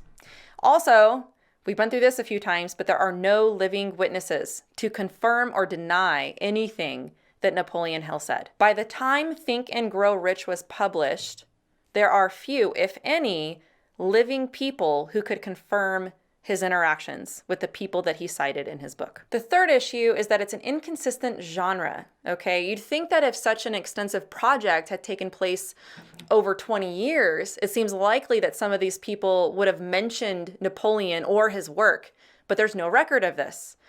Andrew Carnegie was a businessman, okay? He was not a self-help philosopher like Napoleon Hill. I'm not too familiar with Carnegie's writings, but I am more familiar with Napoleon's since I have a New Thought background. And from what I understand, Carnegie is much more practical than spiritual. For example, Napoleon's idea of getting rich is all about using positive thinking, manifesting, setting clear goals, visualizing, law of attraction stuff, okay? He focuses on the power of your mind and staying persistent to make your dreams come true. On the other hand, Carnegie's way to wealth was more about practical business moves, hard work, and making the most of opportunities. He believed in making money by being smart and using that wealth to help others, like funding libraries, education, because he thought rich people should give back to society. And this is so easily shown today if you read his biography versus what Napoleon Hill said about him in his book. So either Andrew Carnegie completely changed his beliefs about economics, business, spirituality, and success when he met Napoleon Hill, or someone is lying. Which brings me to why lie to begin with. So in short, Napoleon exaggerated a lot and honestly flat out lied. And I know, you're just as surprised as I am. But as I mentioned before, this is even verified by Napoleon Hill's own biographers who are sympathetic to him. And at first, they can say that, oh yeah, Napoleon Hill actually did meet Andrew Carnegie, but he just exaggerated the meeting. But I would say that this is just having your head in the sand. It's almost certain that he never even met Andrew Carnegie. But the question is, why? Why would he do this? Why lie? And it's very simple, and you've probably already picked up on it by now. But my theory is that it's clout. He exaggerated and manufactured these stories to make himself seem important, reliable, and influential. If the Napster were still around today, he'd love himself some Billy Carson or Andrew Tate. Napoleon Hill is the Elizabeth Holmes of the 1900s. It's Anna Sorokin, Belle Gibson, or Clark Rockefeller, or Christian, whose last name I don't know how to pronounce and will probably put on the screen, who pretended to be a part of the Rockefeller family. There are numerous people that I could compare him to today. If you make yourself seem very confident and very powerful and spiritual, then people are going to perk up and listen to you. And unfortunately, we can obviously see that his methods and others really worked. Also, fun fact, though not exactly the same, I can't help but mention one more person on this list. This reminds me also of Dale Carnegie, the author of How to Win Friends and Influence People. A little known fun fact about him is his real name isn't Dale Carnegie, spelled like Andrew Carnegie. He only changed his name to this spelling after he sold his first book in an attempt to associate himself with the Carnegie family. Now, Dale Carnegie claims that he changed his name to that because it would be easier to remember, but let's get real here. He knew this was a brilliant marketing ploy to make his own name more known, and it worked. Still, to this day, people think that Dale Carnegie and Andrew Carnegie are related. But there's absolutely no relation at all whatsoever between these two men, nor have they ever met. Dale Carnegie changed his name for clout. I also have another theory as to maybe why Napoleon Hill made up meeting all these men that I will get into in part 3, because maybe in his mind, they really did mentor him. It's just maybe not how we think of it. It's a little creepier than that. Now that we've gone over all that, I discovered the interesting backstory to how Napoleon Hill got this book published. There was a very important thing that happened to Napoleon Hill around 1928. To give you some context, this was kind of around the time that he was friend crushing on Thomas Edison, which wasn't reciprocated. And this is also when his very convenient, probably imagined fire happened where all of his important papers got burned up. Also, at this time, he sort of went into hiding after one of his friends got murdered and he ticked off the KKK and maybe some mobsters. Oh, it's a long story, okay? But basically in 1928, he was in hiding, broke and alone in the woods of Virginia, and he came out of hiding. Then he moved to Philadelphia and decided he was ready for another publishing scam, adventure, and came into contact with a man named Andrew Pelton. Hill wanted to get his book, Law of Success, published. He was completely broke and had to impress Pelton. So he borrowed a lot of money and rented a huge suite in a hotel and put on this facade for Pelton. And it worked. Even though Law of Success was actually not a good book at all, Pelton published it. And no doubt, Napoleon telling everybody that he was besties with people like Andrew Carnegie and the president swayed them over. But what's significant about Pelton is that he was a publisher of New Thought material. He was a big proponent of the self-help prosperity movement. Napoleon's book, Law of Success, was published, and this was the beginning of Napoleon Hill becoming rich while writing as a self-help New Thought author. However, he was only rich for a little while though, because of course, apparently, he wasn't any good with money or something. And when Napoleon Hill married his fourth wife, Rosa Lee Beeland, who we've gone over before, in 1936, she helped edit Think and Grow Rich and presented it to Pelton, okay? The idea was, hey, you want to be rich? Then all you need are thoughts. And it was an intense success. All because Andrew Pelton got Napstered. So now that we've covered the synopsis of Think and Grow Rich, how it got published, and the shady origin story, I want to dig deeper into this book's teachings. In order to do that, I need to cover the stealthy spirituality that goes along with it. Napoleon Hill is a New Thought author, and Think and Grow Rich is a New Thought book. And let me tell you why this is significant.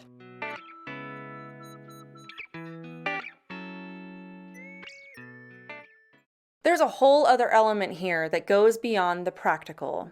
This is also spiritual. A lot of people talk about Napoleon Hill as a con man and how wildly popular and useful his book is. But I don't see many people talk about the spiritual beliefs that go along with what he taught and why they are so problematic, especially for Christians. Probably because most people who have done expose videos on Napoleon Hill talk about his shady business dealings and lies, and honestly, after that fun adventure of part 1, who could really blame them? I'm so surprised that nobody's made a movie out of this man's life, but now that we've gone over that, we're gonna touch on the spiritual side of Napoleon Hill, and in my opinion, this is really the heart of the issue. We've gone over just the synopsis of Think and Grow Rich, and some Christians read it and think, something is off here, but I don't know what it is. Other Christians read it and love it, thinking that it's biblical. That's because this isn't just a simple self-help book about becoming successful. This is a Trojan horse. This is a New Thought book written to sell you on an alternative spirituality. Now, you've heard me mention the term New Thought a few times in this deep dive, and for anything to make sense in this video, I need everybody to understand what New Thought is. If you've been keeping up with my videos the last few months, you'll know that this is definitely an annoying passion of mine. And I warned you, okay? I warned you that I'm here to annoy you forever and ever, amen, about New Thought. Because I'm just genuinely stunned how this belief system has flown under the radar in Christian culture for so long.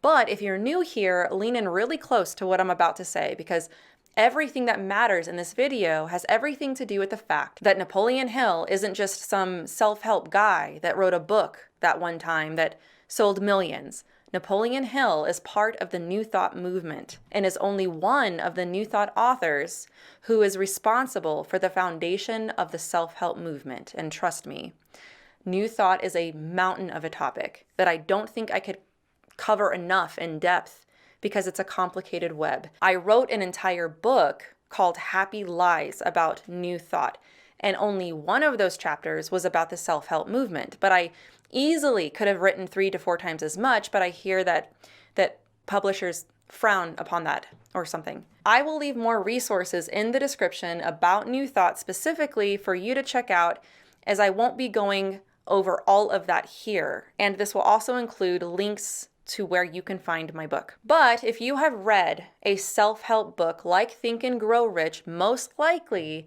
you've been exposed to ideas from the New Thought movement. This is a 19th century spiritual movement and has found its way into the secular literature of the 21st century and the spiritual literature, with teachings like manifestation, the law of attraction, which is just barely scratching the surface.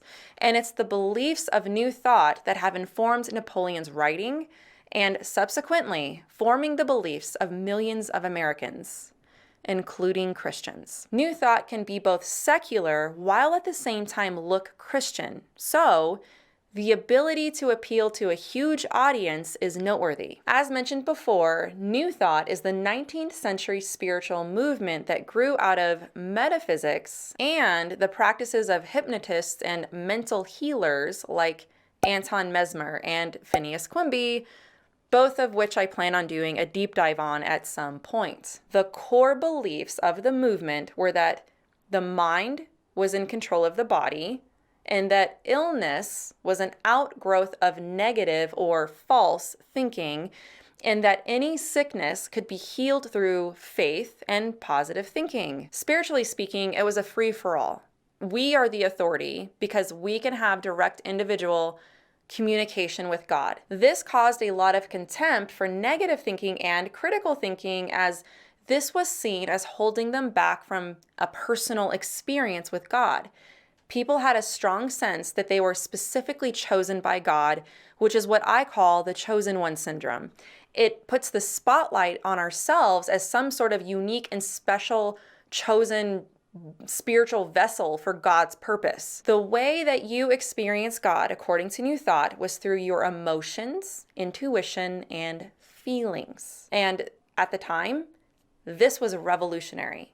Today, we think nothing of this, but being told that this is a powerful part of yourself that will yield results, positive results in your life, like healing and prosperity, well, let's just say it got people a little drunk with power. Another core doctrine in New Thought says that the mental world is the only true reality, and the material world is its creation. Reality is in the mind, not what's material. Your experience equals truth, and what's true is what works. This is also a philosophy called pragmatism. The original name for New Thought was called the mind sciences. This is where you have a strange marriage of spirituality and science, because people were very disillusioned with the idea of a God outside of themselves. That sounded really good to them. Riding on the coattails of the Enlightenment, there were new sciences out there that seemed fascinating. So people started seeking an individual divine experience with God, and it was from those experiences that people built their beliefs about what was true about themselves and God, not from Scripture. And from these experiences, and many times from spirit contact, came information about the supposed laws of the universe. The way in which to harness these laws was through your mind, because your mind has power. And this is where we also see an overlap of misused science to support these ideas, especially in quantum mechanics, neuroscience, and quantum physics. New Thought focused primarily on healing at first, because there were like really archaic methods of diagnosing and healing. I mean, you're throwing leeches at people, and I could see the appeal, okay? So the thought that we could heal ourselves through faith and our minds was very appealing. However, around the turn of the century, the movement's focus shifted towards something else, towards personal and financial prosperity. So it infused these ideas of health and wealth being your birthright as a human being. It's these aspects of the movement that remain the most influential today. But there is a fundamental connection with New Thought that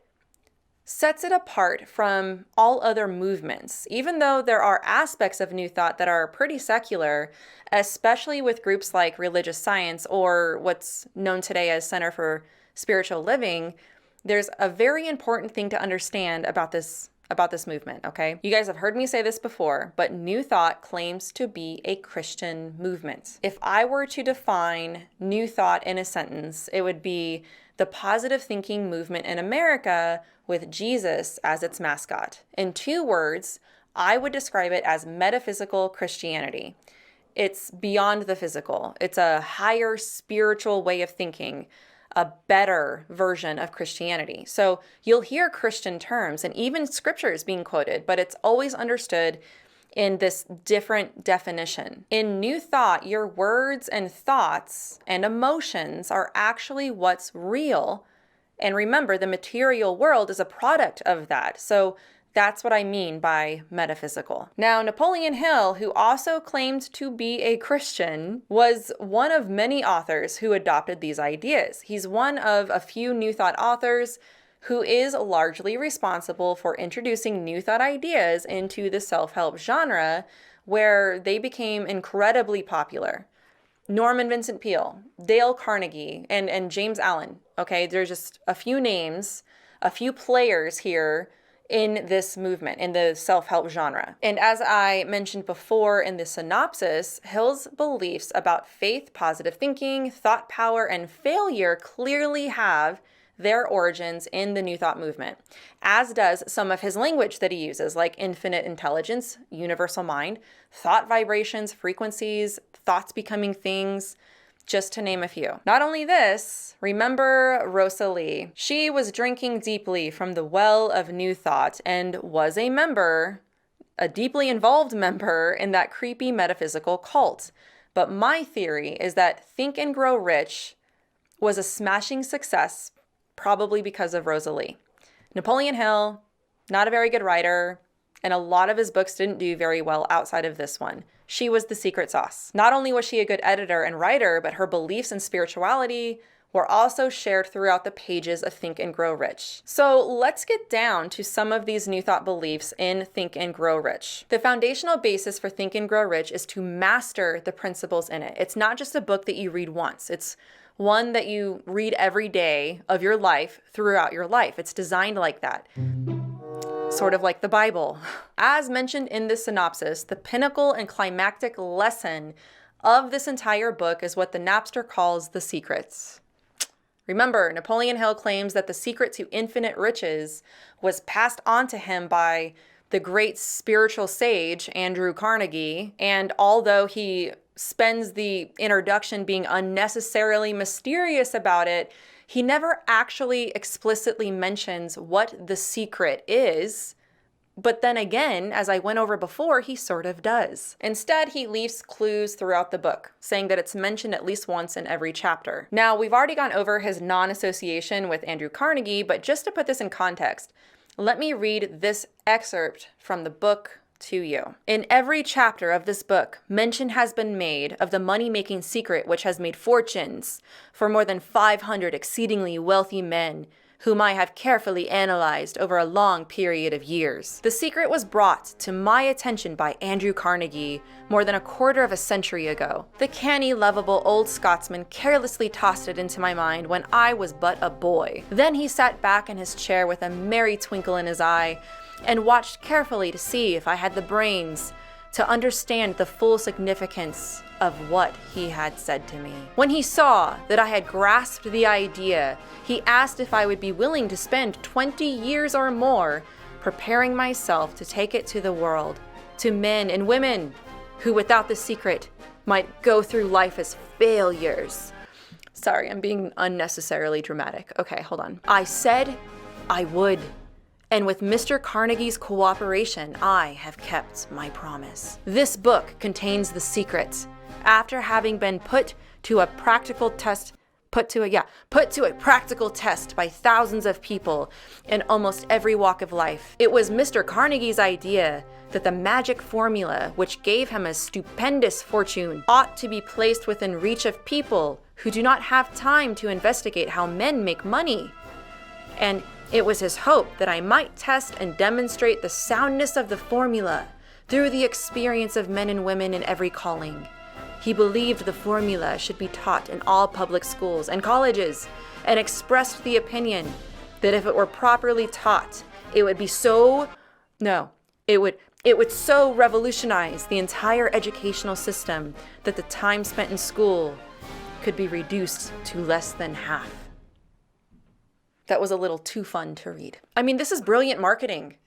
Don't you think? This is the allure of so many New Thought beliefs in general. Doesn't this make you want to know more? Are you one of the smart ones who can figure it out? I want to be one of the smart ones that figures it out. Anyways, as I mentioned in the synopsis, he gives away the secret literally in the first line of the first chapter. It's that thoughts are things. Now, someone familiar with the history of New Thought or with New Thought writings in general will immediately understand exactly what this phrase means, and that it's a fundamental New Thought teaching. But because New Thought has more influence than recognition, most readers will just skirt right over this. But thoughts are things, that phrase, is like one of the 10 commandments for the New Thought movement.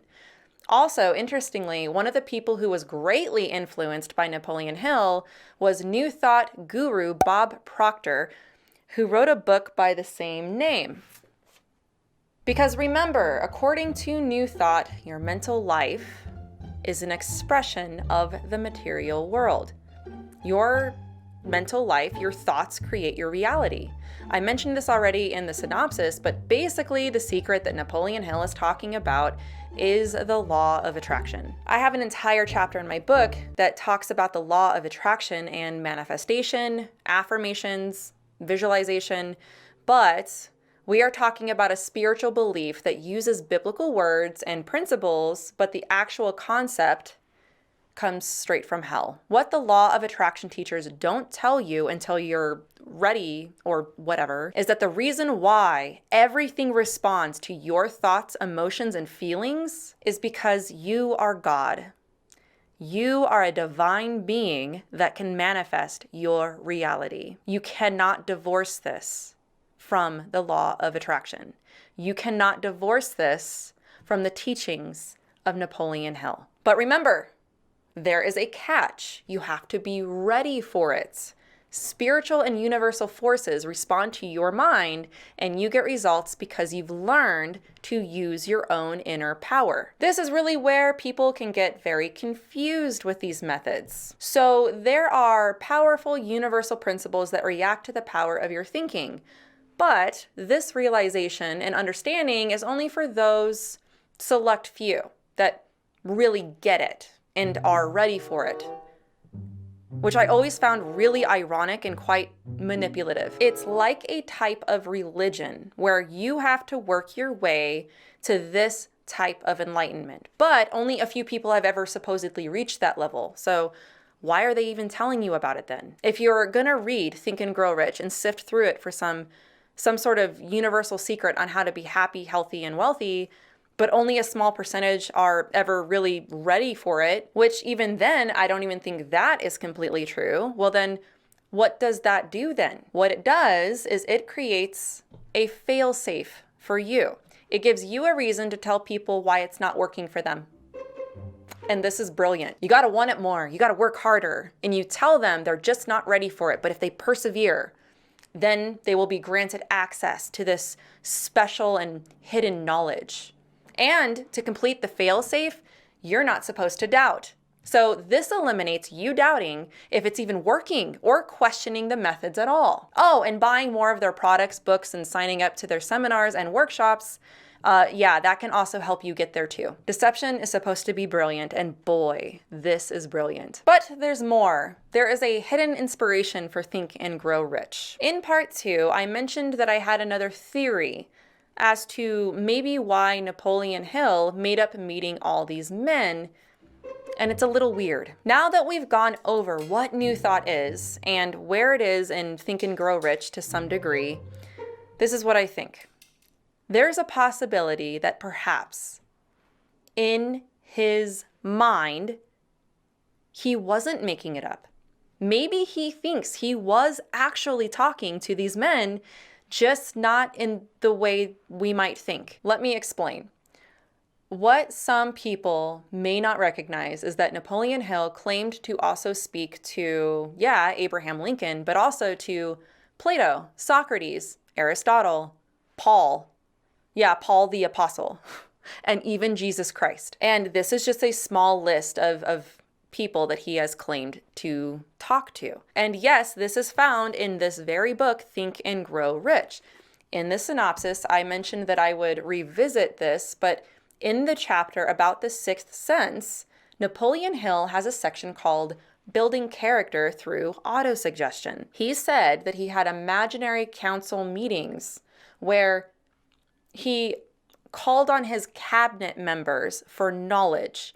He claimed that these were imaginary meetings and they were a mental exercise, a way to access the wisdom and qualities of these men by visualizing conversations with them. He refers to this practice as part of his sixth sense or infinite intelligence, which, if you remember, he believed could connect him to the collective knowledge of humanity. I think that this went beyond just the physical to him. It seems that he believes that this mind could be interacted with in a spiritual way, including the minds of great men, alive or dead. In these supposed imaginary meetings, he would call on people like Ralph Waldo Emerson, Darwin, and pretty much any person of stature that you could think of that was already dead. When I read this, it's as if it was like he was almost praying to them, asking for help. But guess who one of his cabinet members was? None other than Andrew Carnegie. Another was Henry Ford, and the other is Thomas Edison. This is also kind of really weird though, because I'm pretty sure that Henry Ford and a few others were still alive when Think and Grow Rich was published. So I don't know what that's about, but if you're believing that you can get information from the collective mind, I guess that made sense in Napster land. But there's another interesting point about this.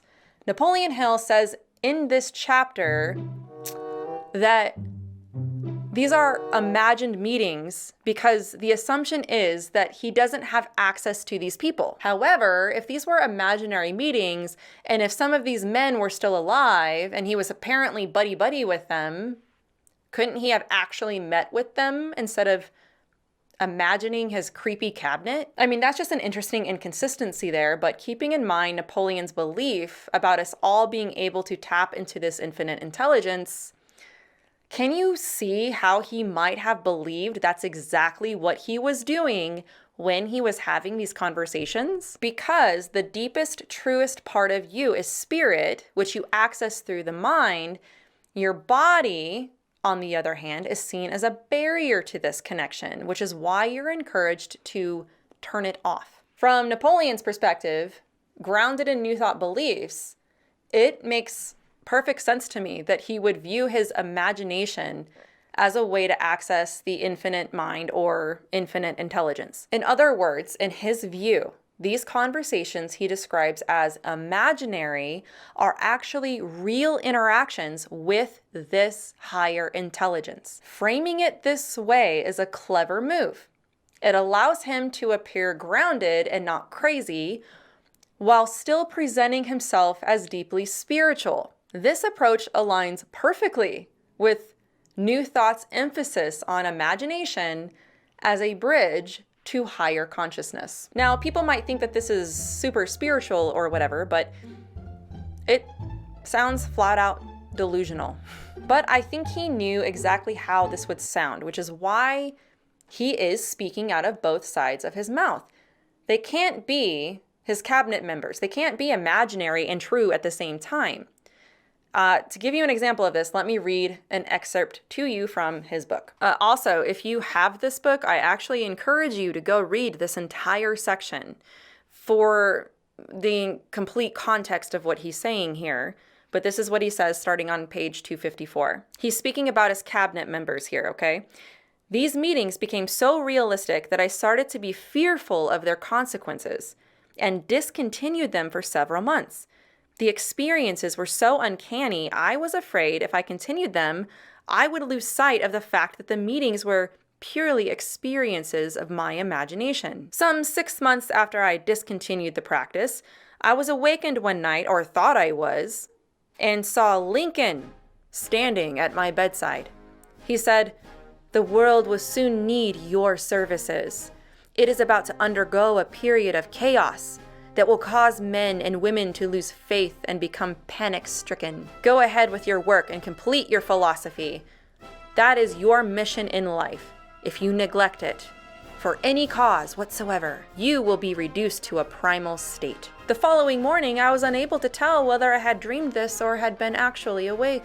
I don't know which one it was, but it was so vivid in my mind that the next day I resumed my meetings at night. I began to add new members to my cabinet. Now it consists of more than 50, among them Christ, St. Paul, Galileo, Copernicus, Aristotle, Plato, Socrates, Homer, Voltaire, Bruno. And then on the next page, page 256, he says this: "Lest I be misunderstood, I wish here to state, most emphatically, that I still regard my cabinet meetings as purely imaginary. But I feel entitled to also suggest that they have led me into glorious paths of adventure."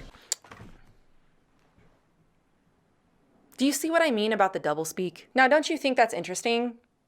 He believes that he actually gets answers, wisdom, and direction from these beings that are supposedly imaginary, but claims that this is how we use the supposed sixth sense. He's not just talking about gleaning information from people. He's actually talking about meeting with these supposed figures to become wealthy. But what's even more striking is that he said that he's not the only one that uses this, but people like Joan of Arc, Muhammad, and even Jesus Christ understood and made use of the sixth sense. This is what made them great, according to the Napster. Now, remember again, Napoleon Hill calls himself a Christian, and many Christians have read and promoted this book. But do they even realize the New Thought occult inspired influence that has inspired these teachings from Napoleon Hill? Outside of the business advice, do they see that there's another spirituality being sold to them along with it? This part of the book and many other parts of this book are anti-biblical. This whole auto-suggestion part of the book and many, many other parts of the book should tip Christians off right away. What I just read to you should make alarm bells go off in your head. For the Christian, this should tell you something is wrong here, but because they've been sold on certain concepts of the book, they look at this with a different set of eyes. The Bible teaches us to discipline our minds and practice diligence. We're encouraged to bring our requests to God daily, including seeking His blessings for our business pursuits, whatever they may be. But according to Napoleon Hill, you are already entitled to this. There is no asking. It's all about the power of your mind and your belief. It repositions who has the sovereignty. It's not God, it's you. God wants you to have the sovereignty. God always wants you to be healthy and wealthy, no matter what. So if that's the case, then all you need to do is change your thinking. Simple. But it's not that simple, and it's not biblical. Scripture is very clear that we make our requests known to God and that He's in control no matter what is going on in our lives. This doesn't make God bad or unjust. This makes God, not us. This is just one aspect of Think and Grow Rich that is incredibly problematic and very disturbing. But later on in Napoleon Hill's writings, there's absolutely no doubt that he continued this practice of speaking to supposedly imaginary beings. In fact, I mentioned this book before, but he wrote a book called Outwitting the Devil, where the entire book is him having a conversation with Satan. But don't worry. It's all imaginary. It's not occultic, okay? Because the spirit that he's talking to, it's very real, but it's also in my imagination. But don't take the information seriously. But I'm going to write a book about this information that you should take seriously. This creates a contradictory situation, okay? On one hand, he wants you to fully trust his advice. But on the other, he builds an escape clause to avoid accountability if it fails or if it's offensive.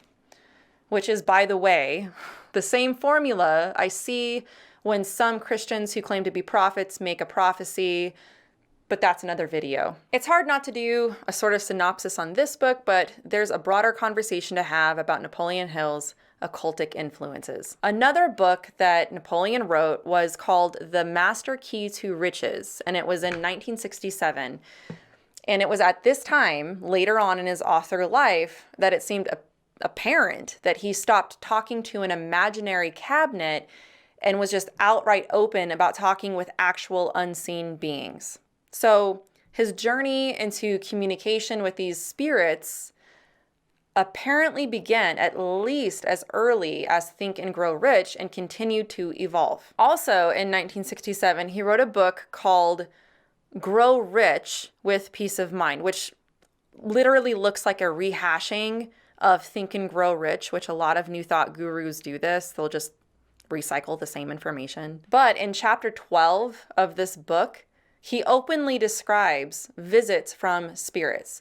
He describes them as unseen friends, unseen watchers, strange beings, and the great school of masters that had been watching over him. He says that this master speaks to him audibly, revealing secret knowledge. I mean, it gets really creepy, you guys. I could read some of this stuff to you guys, but I won't.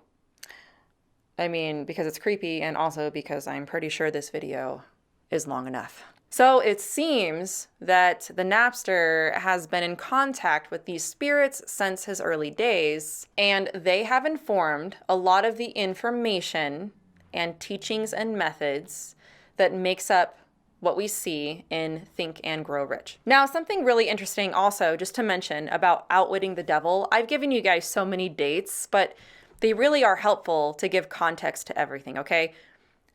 Outwitting the Devil was written in 1938, okay? Very close to when Think and Grow Rich was published, which was in 1937. But nobody knew about Outwitting the Devil until 2011 because it's so creepy and controversial. In this book, he tells of his battle with depression and a breakthrough of faith he experienced after publishing Think and Grow Rich. After this breakthrough, he gets into a Q&A interview with the devil and forces him to confess his strategies. This whole book, in essence, is a channeled book from Satan, but what I don't think people connect is that the book Outwitting the Devil teaches the same exact principles as Think and Grow Rich. It emphasizes the power of the mind, manifestation, visualization, aligning with universal laws to achieve success. The book also frames terms like vibration, frequencies, universal forces, infinite intelligence, all in a supposedly Christian context. Think and Grow Rich is a New Thought book, and Outwitting the Devil is also, disturbingly, a New Thought book that shares quite a bit of DNA with Think and Grow Rich. Now, all of Napoleon Hill's occultic experiences could be one of two things. Number one, just being aware of Napoleon Hill's patterns by now, he might simply just have been trying to be sensational to get people's attention. I would not put it past him to get rich by shocking people, by making it seem like he has some sort of special spiritual knowledge due to spirit contact. And can you really top a conversation with the devil and how you outwitted him? We see people do this on the internet all the time, even in the Christian world. A few deliverance ministries come to mind. People eat this stuff up, okay? And the second thing it could simply be is simply what it is, that he actually did have spirits contacting him. And he put this in his writing.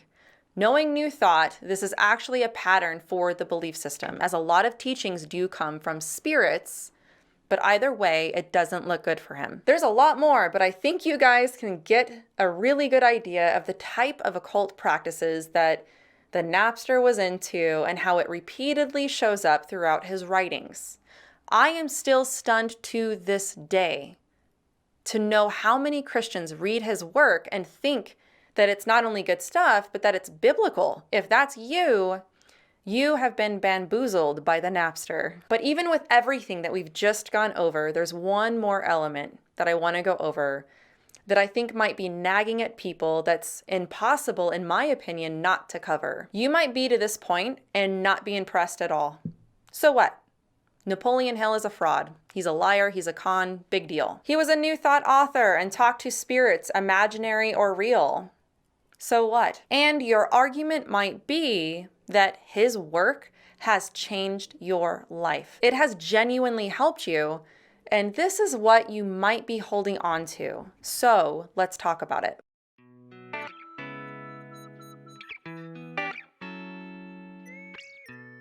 Whenever I cover topics like this or see books like Think and Grow Rich, there's always an important nuance to make or a very common pushback that I get, which usually comes in the form of, but this fill in the blank method, belief, book, etc. has changed my life. It's helped me and it works. It's this aspect that is probably the hardest to nail down and kind of makes me want to pull out my hair a little bit, if I'm honest, because it's like trying to catch a cloud. What do you do when you have a teaching book, method, or whatever that genuinely has good advice, good sense, and quality information that's helpful? And I think that I have hopefully figured out a way to explain this in a very fair way. But I think it helps to really nail down the core problem, not just with Think and Grow Rich, but with New Thought teachings in general. So let's start with the good and true things about what Napoleon Hill is teaching and saying that I don't think many people could fault or disagree with. First, on a practical level, a lot of this book is just genuinely good business advice. A lot of what he wrote about is just how capitalism works. If you want to succeed, well, you live in America. If you set your mind to it and you work hard enough, you can achieve it. This is fundamentally true about the American dream. This is part of what makes this country so great. But this book would not be worth anything in a government that didn't allow you to work up the ladder. It's more than just your mind.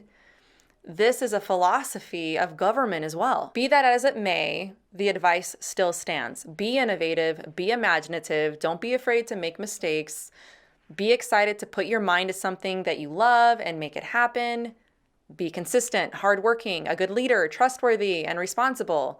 When you fail, learn from it, adapt, and move on. You'll succeed best when you're lifting up others. So in this way, it's a very American book. It's very practical when it comes to this type of business advice. Also, there's a lot of truth in what he is saying about being careful about the people that you're around. Again, I just think that this is common sense. You are influenced by who you hang out with. And I'm pretty sure we can all think of at least one person that we've hung out with who is extremely toxic. Maybe they put you down a lot. Maybe they gaslight. Maybe they're not very supportive. Whatever it is, there's something to be said about good, healthy boundaries. Next, in regards to overall positive thinking, I 100% believe that we can definitely have a change in our own mental and emotional health when we are being purposeful with watching what we are thinking and what we're speaking. This is not a new thought concept.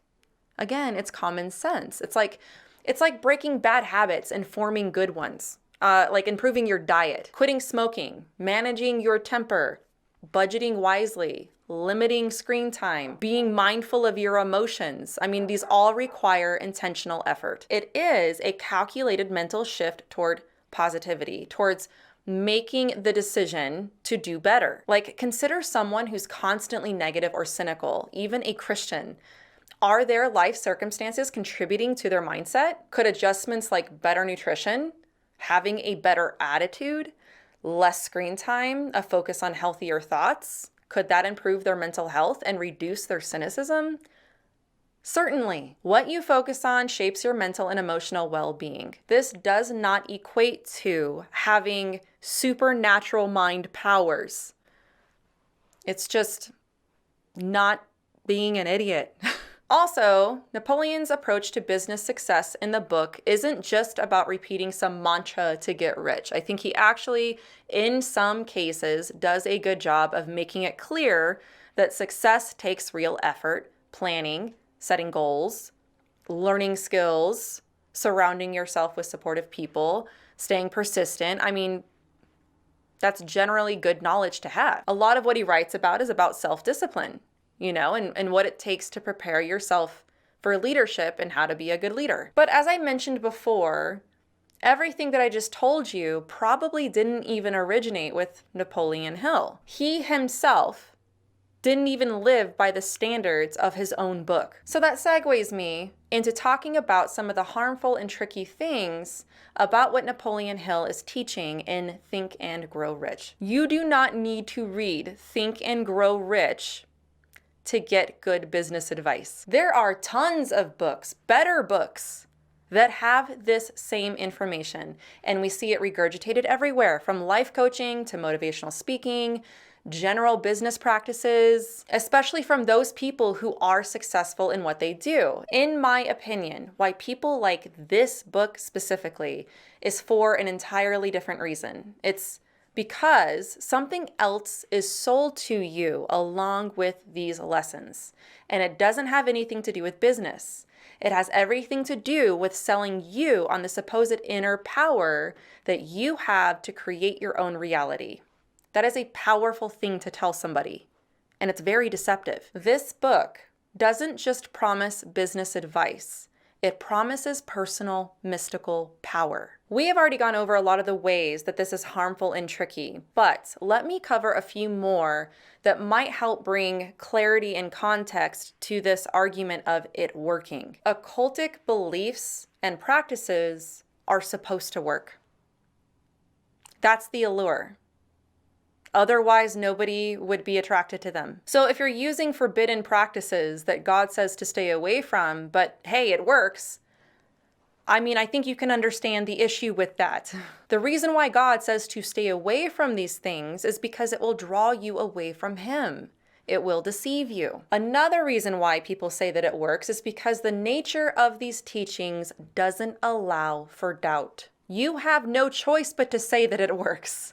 It's drilled in your head that you have to live in such a way that you have whatever it is that you are believing for. This is Manifestation 101. You have to literally believe you have it, which means that you are imagining that you have the thing which you are believing for. So when you are told that this is not just spiritual, but also scientific, which is a whole other video, then you train yourself to believe with no doubt that this is always working and has always worked. So when somebody comes to critically analyze what it is that you're doing, you will insist that it has worked over and over and over again, because that is the vicious cycle of the new thought, it works argument. This is how it keeps you in the cycle of deception. And the part that stings the most is that we learn to do this to ourselves. We train our own brain to not critically think about these things. Now, another reason why a lot of people would claim that this is helpful and legitimate are the endorsements given to this book by celebrities and even Christians. This one might sting a little bit. John C. Maxwell is a well-known, respected author, speaker, and pastor who specializes in leadership development.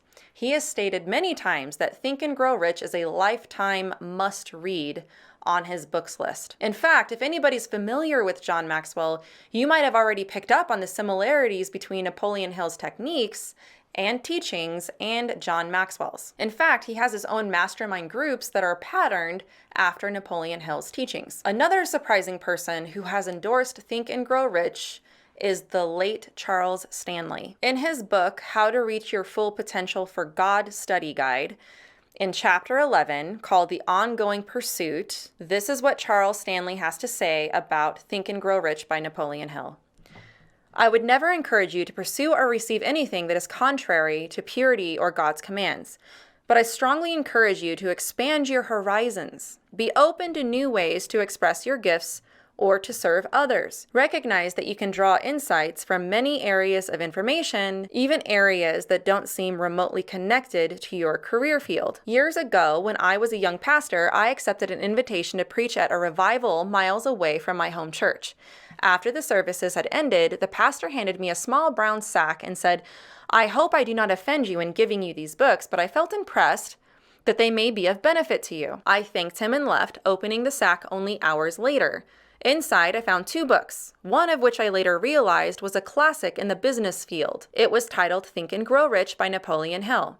I thought that was a rather odd title for a fellow pastor to be giving me, knowing that my heart was fully in the ministry and that financial wealth had no appeal to me. As I began to read that little book, however, I could hardly put it down. Page after page held nuggets of information and truth that I could apply directly to building a church, winning the lost, and encouraging growth in those who were already saved. The principles in that book excited me and instructed me simultaneously.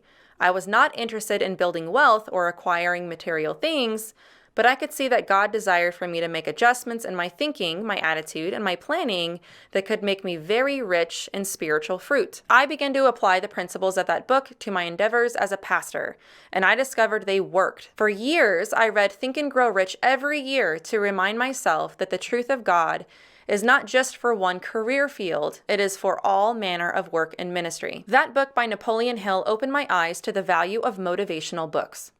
These books were not part of my college education or my seminary training. In retrospect, I am convinced they should have been required reading for my academic studies. The key to gaining benefit from these books is this: always weigh their advice against the Word of God. Always be alert about how the principles presented relate to the truth taught by Jesus Christ. Many times, we will find that the commandments, statutes, and precepts of Scripture are packaged in new terms or unusual phraseology to catch a person's attention or trigger a person's faith.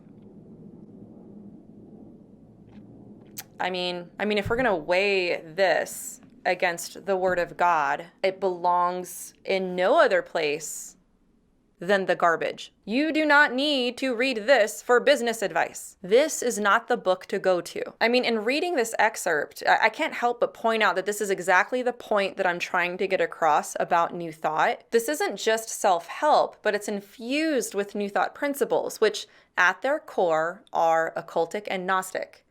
But the issue is that it seems very Christian, which is the entire thesis of my book, Happy Lies.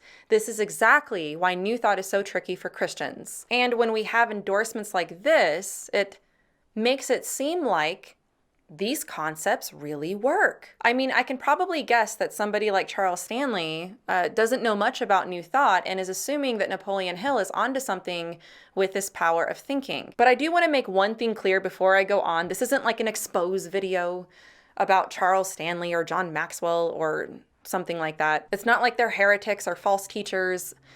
Stanley's son is another story. Different song, different verse, different video. But New Thought teachings are designed to be tricky. You are the target. Not only did New Thought deception happen to me, but I'm very, very positive that a lot of people watching have read books like this or have been really enamored with teachings on the power of the mind, frequencies, vibrations, neuroscience, and whatever else is out there, and much more. So it doesn't surprise me that he was enamored completely with a book like this. However, what is very hard for me to wrap my head around is how respected brothers like Maxwell or Stanley, or any other Christians who I might love and respect, can treat this book as if it's only a business book and skirt by the incredibly problematic spirituality that goes alongside it. Think about it. Would he say the same thing about the Book of Mormon? Would he say the same thing about the New World Translation of the Jehovah's Witnesses? Yeah, just ignore this problematic stuff, sift it through the Word of God. But here, it's still useful. I don't get it. This genuinely baffles me. This isn't a case where we can excuse the problematic parts because of the parts we like. What are we doing when we uphold a New Thought author as an authority in our Christian community? What are we doing? What are the effects of this? It seems that this helps explain how a lot of New Thought teachings get adopted by Christians. We can like and respect any Christian, okay, that endorses this book, okay? We don't have to agree with them. And also understand that they did a disservice to Christianity by endorsing this book without addressing the very problematic and downright occultic and anti-Christian teachings. I think that those two things can be true at the same time. So, what's wrong with Napoleon Hill using New Thought concepts to help people have a better life? Aren't some of these things he says good and true? Yes and no. A lot of this works because it's rooted in good, practical, and true advice, common sense that any successful business person might teach you. So what you are being sold here is actually two different things. The best way I think to explain this is that this book, okay, takes something intrinsically good, solid business advice, a healthy mindset, positive thinking, and uses it as a vehicle for something else entirely. It's a classic bait and switch. The bait is be grateful for everything. Express gratitude when you go to bed at night, when you wake up in the morning, write things down. That sounds great. But the switch is that this is how you create abundance, wealth, and prosperity. Your gratitude affirms your reality, and you command and create with positivity. The bait tells you that wealth and fame are necessary to do good and spread your message. The switch is that wealth becomes the measure of your success and your worth. So yes, you can absolutely get solid business advice and helpful concepts from this book. And indeed, people have become wealthy from this. But my question is, if it works for you in that capacity, does it then lend credibility to the rest of the spiritually questionable beliefs that are sold to you alongside it? Because that is what is happening. And I think this is the core of the issue. Along with this, you are also being sold a set of spiritual beliefs, whether you realize it or not. Imagine for a second, okay, that you're buying a cookbook full of delicious recipes, but as you read it, you realize it's also trying to convince you to follow a specific diet or lifestyle philosophy without being upfront about it. It's not just selling recipes. It's subtly trying to sell you a belief system too. Similarly, Think and Grow Rich offers great business advice, but it also introduces spiritual concepts that do not align with a Christian worldview without explicitly stating it. And this is the fundamental problem, not just with this book, but with all New Thought-infused material that is sold to Christians. This is true of the people who claim to be neuroscientists, who sell you science out of one side of their mouth, but then out of the other, sell you New Thought-infused pseudoscience that says the vibrations and frequencies of your thoughts affect the reality around you. This is true of the teacher saying they're a Christian, who out of one side of their mouth sells you Bible scriptures and the gospel, but out of the other side sells you the belief that there is power in your words, and you declare and command health and wealth. And this is true of the self-help books written by New Thought authors who, out of one side of their mouth, will sell you really good and solid motivational and entrepreneurial advice, and then out of the other side, sell you a New Thought spirituality cloaked in virtuous Christian language that has deceived millions. We buy the lie because it's cleverly sold with the language of truth. So if you are somebody who has been helped by this book and the concepts have worked for you, I believe you, truly. But my question is, at what cost? How do you defend this? Because that is really what it comes down to. I need to know how a Christian would view this book as some sort of unspiritual resource for your methods of success. How can you, as a Christian, recommend this book on any level, knowing the spirituality that's being sold along with the business advice, which literally can be taught through another resource that isn't going to sell them a spirituality that would draw them away from Christ? In all my days of knowing about Napoleon Hill and his teachings, I never knew what a controversial figure he really was, and sort of what a scumbag he was until I did the research for this video. But even worse, not only was he a top-notch scam artist, he also sold millions of people a false spirituality under the guise of Christianity. At the end of the day, the spirituality he's selling devolves into another works-based religion. And this well always runs dry.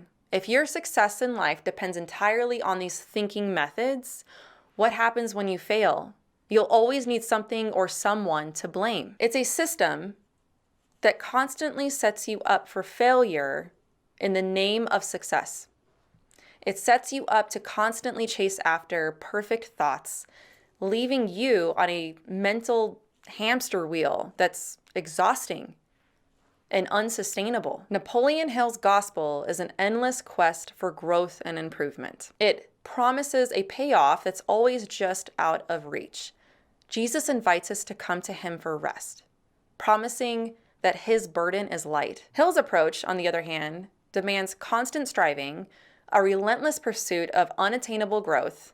It's like a cat chasing a laser pointer. The promise of wealth and success is the dangling carrot, but most people never get there. You know, there's a fine line between a great salesperson and a con man, and what tends to happen in these environments is that charismatic figures like Tony Robbins or Joe Dispenza, people with bold, magnetic personalities, become the face of these teachings.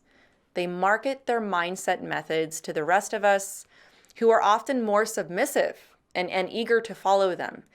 This dynamic is why such a small percentage of people actually make it in these systems, while the majority are stuck chasing the illusion of success. We love this stuff. In fact, this is, I believe, part of the reason why we are so easy to deceive. We suppress truth, but we love lies. The Napster has sold many people on claims that ultimately will leave them empty. He promises fulfillment, but his teachings are full of empty air. It's like what Jude 12 says, that these teachings and teachers are like clouds that appear to have rain and appear to have something wholesome, but they are clouds that just blow over the land without giving any rain. They are clouds without water. So there is my deep dive on Napoleon Hill and his book, Think and Grow Rich. I am very hungry and very thirsty right now. I'm gonna go take care of that. And believe it or not, every time I do one of these deep dives, with as much information as I give, there's always so much more that I could share. But I hope that this has been helpful for you. What do you think, though? Do you agree or do you disagree with me? Do you think I missed something? Let me know in the comments below.